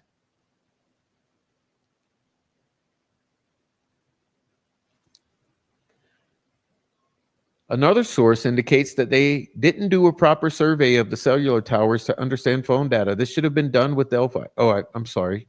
I skipped. This suggests a potential bias in seeking confirmation of a specific narrative from law enforcement rather than following the evidence. Another source states ISP's view is different than your own. That's where we get into conflict of why two sketches, targeting specific people. One theory mentioned is that the police were looking for specific individuals. They were already looking for someone with a SIG or Smith & Wesson. That's what the prof said. That he indeed owned a Sig Sauer. They did find Richard Allen because of that gun? Or did they find Richard Allen because of that gun? That's what I said.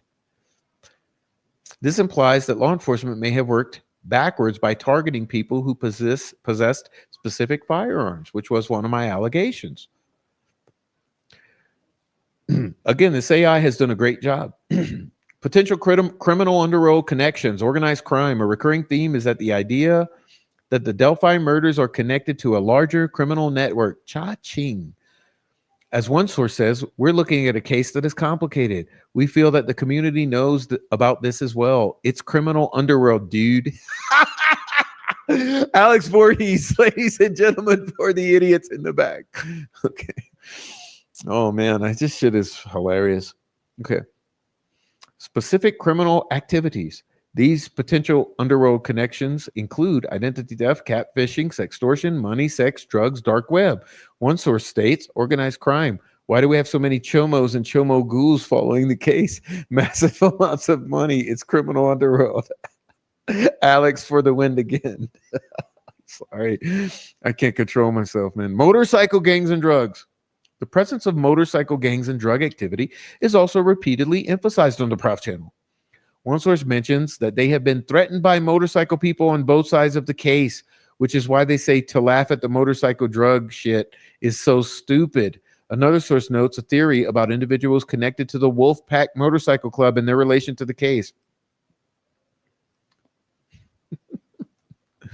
Yeah, the Chomos be goonin'. The Chomos be goonin'. I mean, all the goon farm are in this case. Okay. Human trafficking. There are repeated insinuations of human trafficking being tied to the Delphi case. One source alleges that someone is involved with the Sarah Elizabeth, that trafficking person. Another source refers to the tweaker and trafficking overlapping with the motorcycle and the OD. Evidence and information, cellular data. There is significant discussion regarding the importance of cell tower data and its potential misuse. One source emphasizes the capabilities of cell tower analysis. This CAST-V's mapping with the FBI can be used to cross-reference through all of these pathways. There should be absolutely no way on earth that there is any mystery. That was a prof. It's called 3 Phones. You can find it on my former live stream. The source then adds that they have been lied to regarding the data. DNA evidence. Oh, that sounds like Christine when she visited my channel. The presence of unknown male DNA on one of the victims is a major point of contention. As one source points out, the girls, especially Libby, have DNA on them in places where SA occur. It's infuriating. It's sad. The gun, the type of gun found, and whether Richard Allen's gun permit was the reason he was found. Do you know that Richard Allen had a license to carry his firearm? That they found Richard Allen by looking through permits, already looking for someone with a SIG or Smith & Wesson? That's not what you're understanding.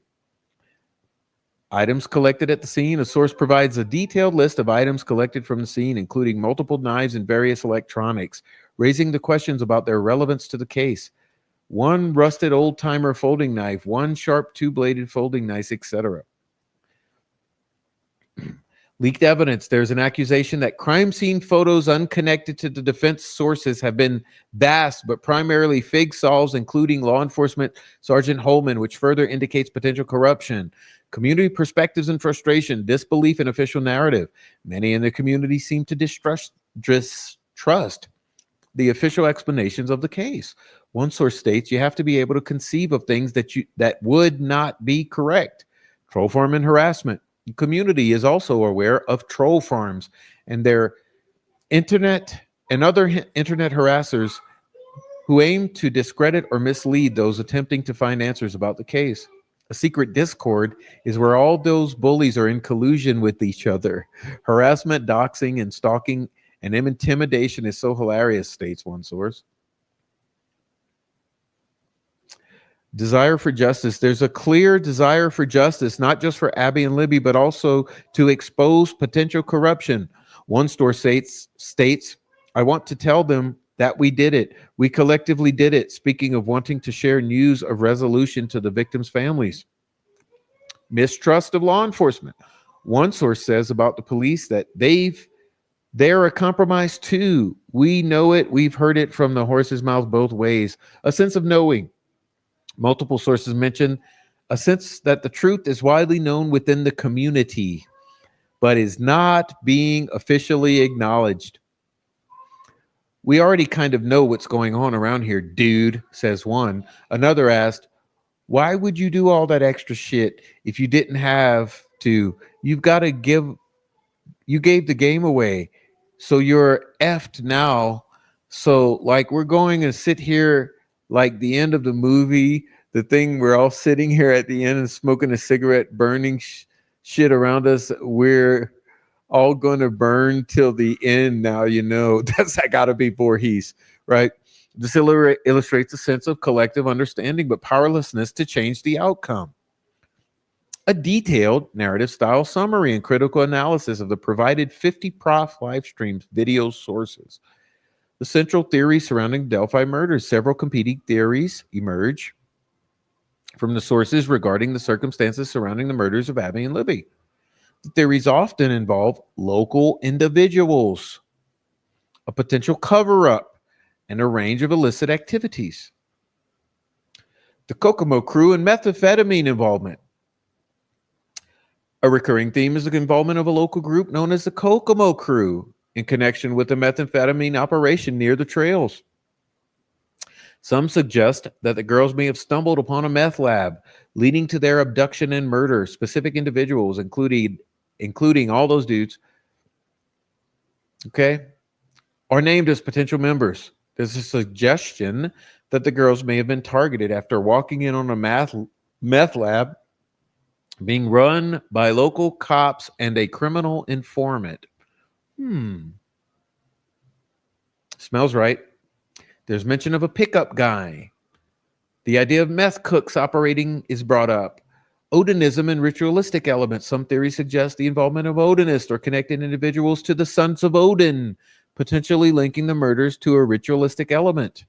There's reference to a ritual gone bad in a forest and a situation involving animal sacrifice. A Purdue professor is consulted with a Harvard professor, okay, saying that the runes were occult related.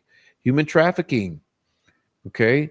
The case is linked to a broader narrative of human trafficking with claims that the girls were taken for the club and that the area is infested with Human trafficking. There's a reference to Kash Patel draining the human trafficking swamp of Indiana. The bridge guy is a witness. Another theory suggests the bridge guy was not the killer, but someone who was present and came forward as a witness. This theory is based on the idea that law enforcement released 2 sketches with 2 witnesses, suggesting that bridge guy would have come forward if he had seen someone, or if he saw someone, they also likely saw him. This theory includes the possibility of someone inserting themselves into the case being a close resemblance to the new sketch. The involvement of law enforcement and the family. A major point of discussion is the alleged involvement of local law enforcement and the family in a cover-up. It is suggested that some individuals in law enforcement, along with some members of the girl's family, might have been involved in a conspiracy to obscure the truth of what happened. It's also suggested that there has been a deliberate effort to protect the image of the Indiana State Police and the family. Ooh. Oh, that rings true. Some individuals believe that the family may have been trying to exploit people's feelings to an extreme by gaslighting and manipulating others' emotions. It is stated that the families have betrayed the children. Allegations of collusion and corruption. The sources outline numerous allegations of collusion and corruption involving law enforcement, the prosecutor's office, the judge's office, and various online personalities.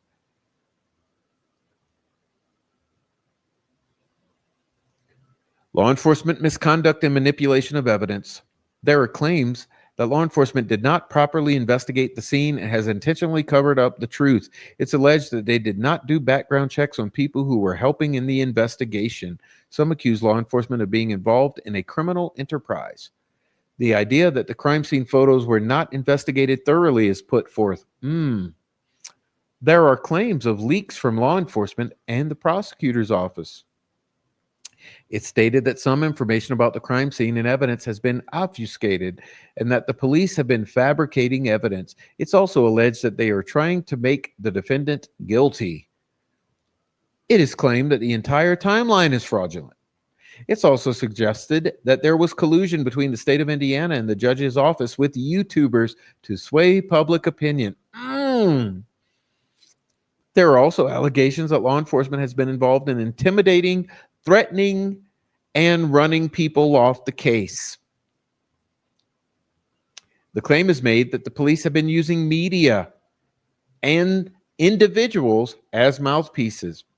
The role of the prosecutor's office. The prosecutor's office is accused of participating in the cover-up. It's claimed that they have been involved in leaks. It's suggested that the prosecutor's office was involved in disseminating fake information, false information. There are accusations that they are trying to contaminate the jury pool. The judge's office and interference. The judge's office is also implicated in the alleged conspiracy. It's claimed that employees in the judge's office are colluding with YouTubers. There's an accusation that the judge did not want certain information to be made public and she rejected some evidence and testimony.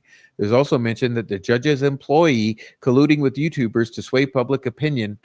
There's also the judge is also accused of being mad and there was possibility of nullifying a jury. Manipulation of the jury. Some sources describe the possibility of the jury being manipulated. There are claims that the jurors wanted to review the Guys Down the Hill audio and compare it to Richard Allen's voice, but were not allowed to. Claim is made that an envelope was put under the jurors' room's doors with threats and instructions on how long to deliberate. Leaking of information.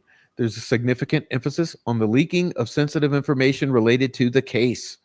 It's suggested that leaks came from a variety of sources, including law enforcement, the prosecutor's office, David Erskine, and others.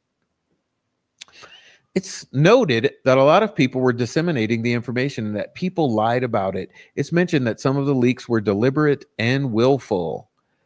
The activities of the troll farm. A perceived element throughout the sources is the presence and activity of a troll farm, a group of individuals accused of manipulating online discourse, disseminating information, and harassing those who question the official narrative.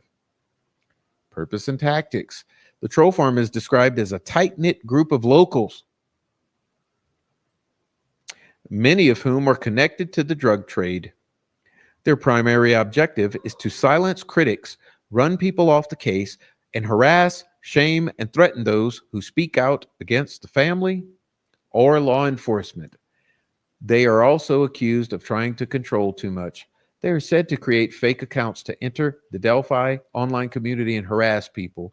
It's suggested they use gaslighting tactics to exploit people's feelings to an extreme. They are also accused of spreading lies and disinformation. They are said to be using talking points in order to produce a narrative. It's claimed that they are deliberately attempting to keep truth tellers distracted, angry, and disheveled. Sounds familiar? Connections and key members. Some sources name individuals that are possibly involved in the troll farm and have connections with law enforcement and the prosecutor's office and the girl's family. It's suggested that they're in direct communication with Becky Patty. The names of Jinx, Chris Long, and Frost are mentioned as potential leaders of the troll farm. Monica Walla is also mentioned as a potential member. It's mentioned that some of the members were present at the search in the case. Some of the people are said to be acting like agents. It's stated that they are attempting to control the narrative. Impact on investigation and community. The troll farm is accused of significantly impacting the investigation by creating chaos, harassing individuals, and obscuring the truth. It's said that they have been trying to target others and get their IP addresses. All right, and I'll skip the rest here. Key individuals, you can see them all: Rick Allen, Jerry Holman, Nick McClellan, Mitchell Westerman, Robert Fortson, Doug Carter, Tyler Rukita, Fig Sauls, Tyler Carpenter, Mark Cohen, Terry Williams, Judy Melvin, David Erskine, Cody Patty, Rick Snay, Greg Ferenczi. The importance of digital evidence.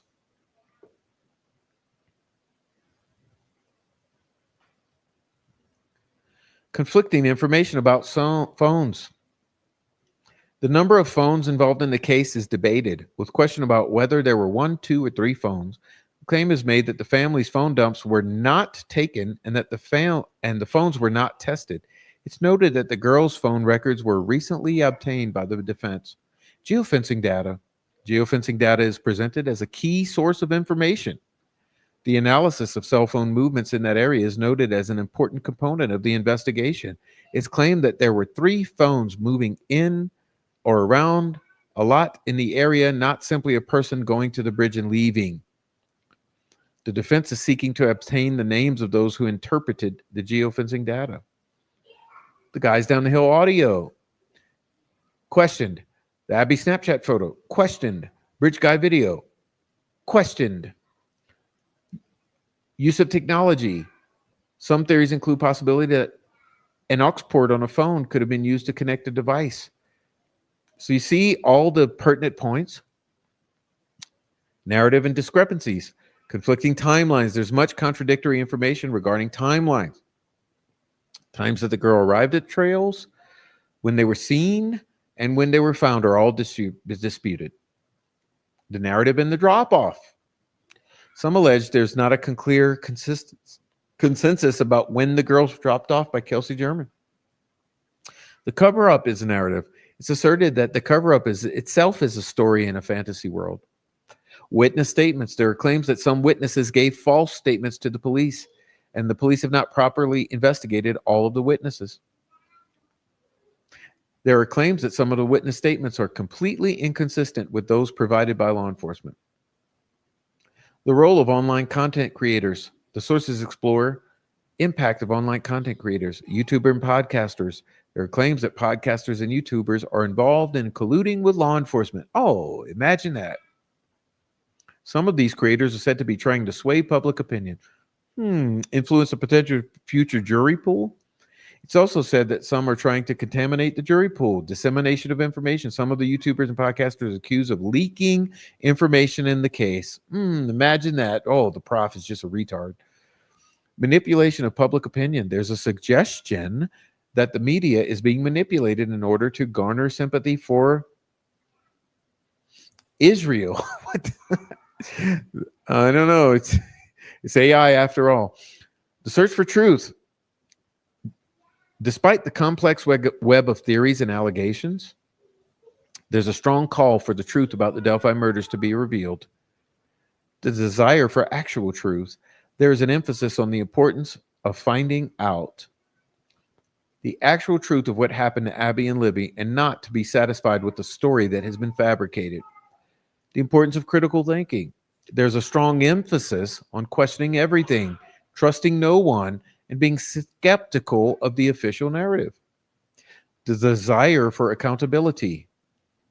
There's a desire for accountability of law enforcement, the prosecutor's office, and the judge's office, and all those who are believed to have been involved in this cover-up. The fight for justice. There are many that are fighting for justice for Libby and Abby. Additional points of concern. The 136 pages. Some mention that the defense is stuck with the 136 pages and that there needs to be an effort to include more evidence and information in order to get to the truth. Shibby's going to like this one. The 2-pounder. The 2-pounder was a package of printed screenshots mailed to the Attorney General of Indiana as proof of collusion. Yes. Can't make this shit up. The missing interviews. The loss of interviews from the first 70 days of the investigation is also noted as concerning. There's also concern about 70 days of interviews being deleted. The expungements. There is concern over expungements of information. Critical analysis. I can't anymore, man. I'm sorry. This AI shit. Remember, this is only my first 50 shows. There's still like 250 more to go through. We'll do that another day. Critical analysis. The sources paint a picture of a deeply flawed investigation and a community grappling with conflicting information. The allegations of collusion, corruption, and manipulation are serious and cannot be ignored. The activities of the troll farm further complicate matters by creating an environment of distrust and fear. The inconsistencies in the official narrative and the questions about the digital evidence raise significant doubts about the veracity of the case. The call for truth is persistent, highlighting the need for an independent investigation into the matter. The sources, which means the first 50 live streams, show a very complex and controversial case where individuals are fighting to uncover the truth about the deaths of Abby and Libby. There are many questions about the investigation and the actions of individuals involved and the information that was presented to the public. The lack of transparency, the suppression of information, and the intense efforts to control the narrative are all cause for concern.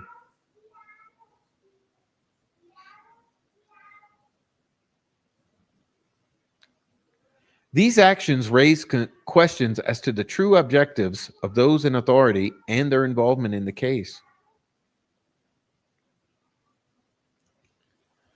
Okay, here is an extensive or exhaustive list of bullet points derived from the provided sources. That means the 50 live streams. A student found bullet shells at the crime scene, pocketed some, and took some shirts home. Oh, no, that was this AI. Okay. State Trooper Joe found that. The person who found the shells has an instinct for investigation. Yes, State Trooper Joe. The YouTube channel where this conversation took place was intended to be a home base for open discussion. The channel has evolved to include guests periodically. That's the Prof channel. The chat on the channel is considered a fertile ground for discussion and ideas as a Prof channel. One of the chat members is interested in numerology. Yes, Prof channel. Law enforcement has special tools at their disposal. There were at least 20 different operations that the speaker had come across. Some of these operations are still ongoing. The speaker believes law enforcement is still doing what they can, especially for kids. Delphi murders occurred during the time period discussed. A list of resources were provided to viewers to screenshot and keep in their phones in case they see something suspicious. Sometimes it's more appropriate to contact an agency other than local law enforcement, such as the FBI. The speaker, the Prof, has lost confidence in the Indiana State Police and now tips the FBI every time. There's an appendix summary in the case of State of Indiana versus Richard Allen regarding cell phone discussions between Cohen and Fortson. Mhm. The Eye of Apophis channel has potential cult victims in his comments. What? Robert Lindsay is mentioned as possibly connected to Odin. No, that's referring to the comments I just read earlier. Other names mentioned connection to Odin include Gabe Ellis, Eric Williams, Dustin Prater, and Tyler French. Clutch blamed the family for the murders and said Cody Patty would take the fall. I must have been talking about one of Clutch's live streams, but you notice he's been right off the case too. Pictures of Rune were sent from a Woodhouse, or Brandon Woodhouse. Former mayor working for McClellan has ties to Odin. Oof. Max Snowberger has ties to Garrett Kurtz. Oof. Marco Salinas, a Chomo, has nudes of both victims and communicated with 2 accounts from Klein's Dropbox. That's something from the chat, obviously. But you see all of this shit, okay? I'll just stop. You can screenshot it. As you see. Okay? This is all from the chat. This is all from the chat. All from the chat. It's called Welcome to Delphi. Okay? I'm going to keep going. I'm not going to sit here all night and read to you. Okay? All from the chat. All from the chat. This is analyzing live chat. You see, giving us bullet points. Okay? Keep going. Now listen, that's just part 1. So listen, guys, I'll show you these quick and we're going to call it a night. I got part 2 here. Okay. I got part 3. I got part 4. And that's what I intended to cover tonight, but just obviously we couldn't make it through. Listen, I have about 10 parts of the past 300 live shows. In case you're wondering, does AI do a good job? Yes, AI does a good job at listening to the shows, extracting out pertinent information. Remember, that's just part 1. I have 10 parts. This is something that's been in the file cabinet to present to you guys, but every time I tell you there's not enough hours in the day, not enough time in the world to cover everything. But I guess what I'm saying to you is that we've done work here. Let me take a look at the channel. Okay, I'm trying to take a quick look at this. All right. At a minimum, 300 to 350 live streams, 3 hours each, approximately.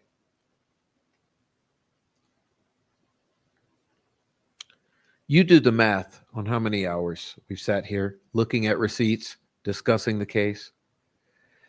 So what I did, as I mentioned, I fed in the entire, I'll tell you the truth, because I know the troll farm's going to get mad. And so will the mean girls. I fed the entire channel in that we've been working on. I remember I said this is a group effort. I couldn't do this alone. I fed the entire channel in to the AI. It took me about a week to do it because, you know, you go a few hours a day. The next day you go a few hours a day. Next day you go a few hours a day. After about a week, I had the entire channel fed in and I extracted these reports. It must be about 150 pages, the total of it. So I'm asking you, does all of that seem like, oh, well, conspiracy theorist, woman hater, retard, no, nut job, nut case? All right. I've said before, and I know some of you don't like to hear it because you don't like to hear the truth.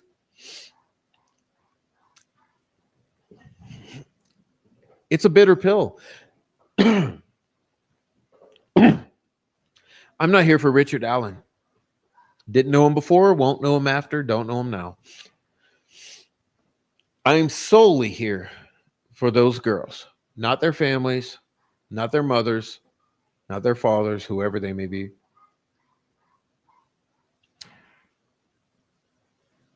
Now, I know it's tough. Okay, I know it's tough because a lot of you have developed some sort of emotional attachment to Richard Allen. That's fine and all. Like I told Rick Snay and all my other friends, I said, look, my whole deal with Rick Allen is, yeah, it's clear he's been railroaded. That's no doubt about that. Anyone who would say otherwise is a fucking idiot. Look at Rick Allen. Look at the state of Indiana. Look at the complete lack of evidence, zero evidence. But let's make it crystal clear. I am not here for him.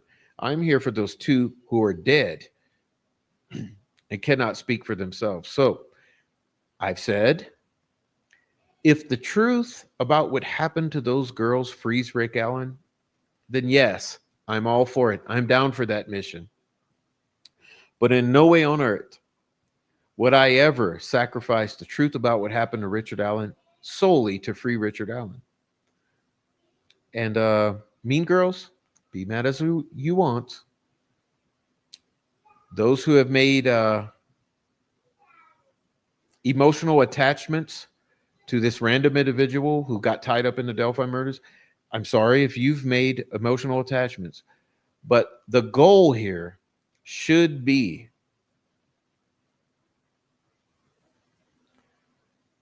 the truth about this case should not only free Richard Allen, it should bring about a closure to this case. And if you're only fighting for freeing Richard Allen and not fighting for the full truth about this case, then you're on the wrong side of history. I mean, bottom line, like freeing Rick Allen and not addressing the elephant in the room would never be, it would never be right to do. And as far as these victims about Abby, as far as regarding Abby and Libby, don't you want them to receive peace? This is my whole goal. Is like you see, they tried to put across this conviction of Richard Allen. Like I said, it's a berry job to make this go away. You make Delphi go away.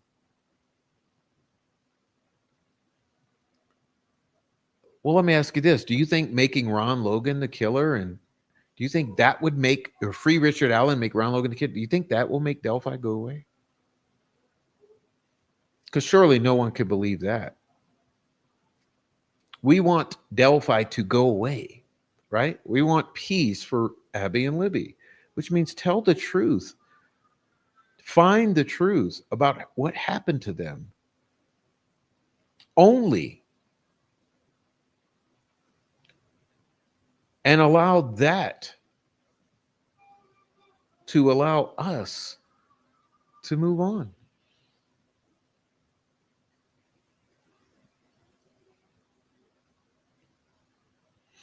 And I know you motherfuckers ain't smoking crack and tripping.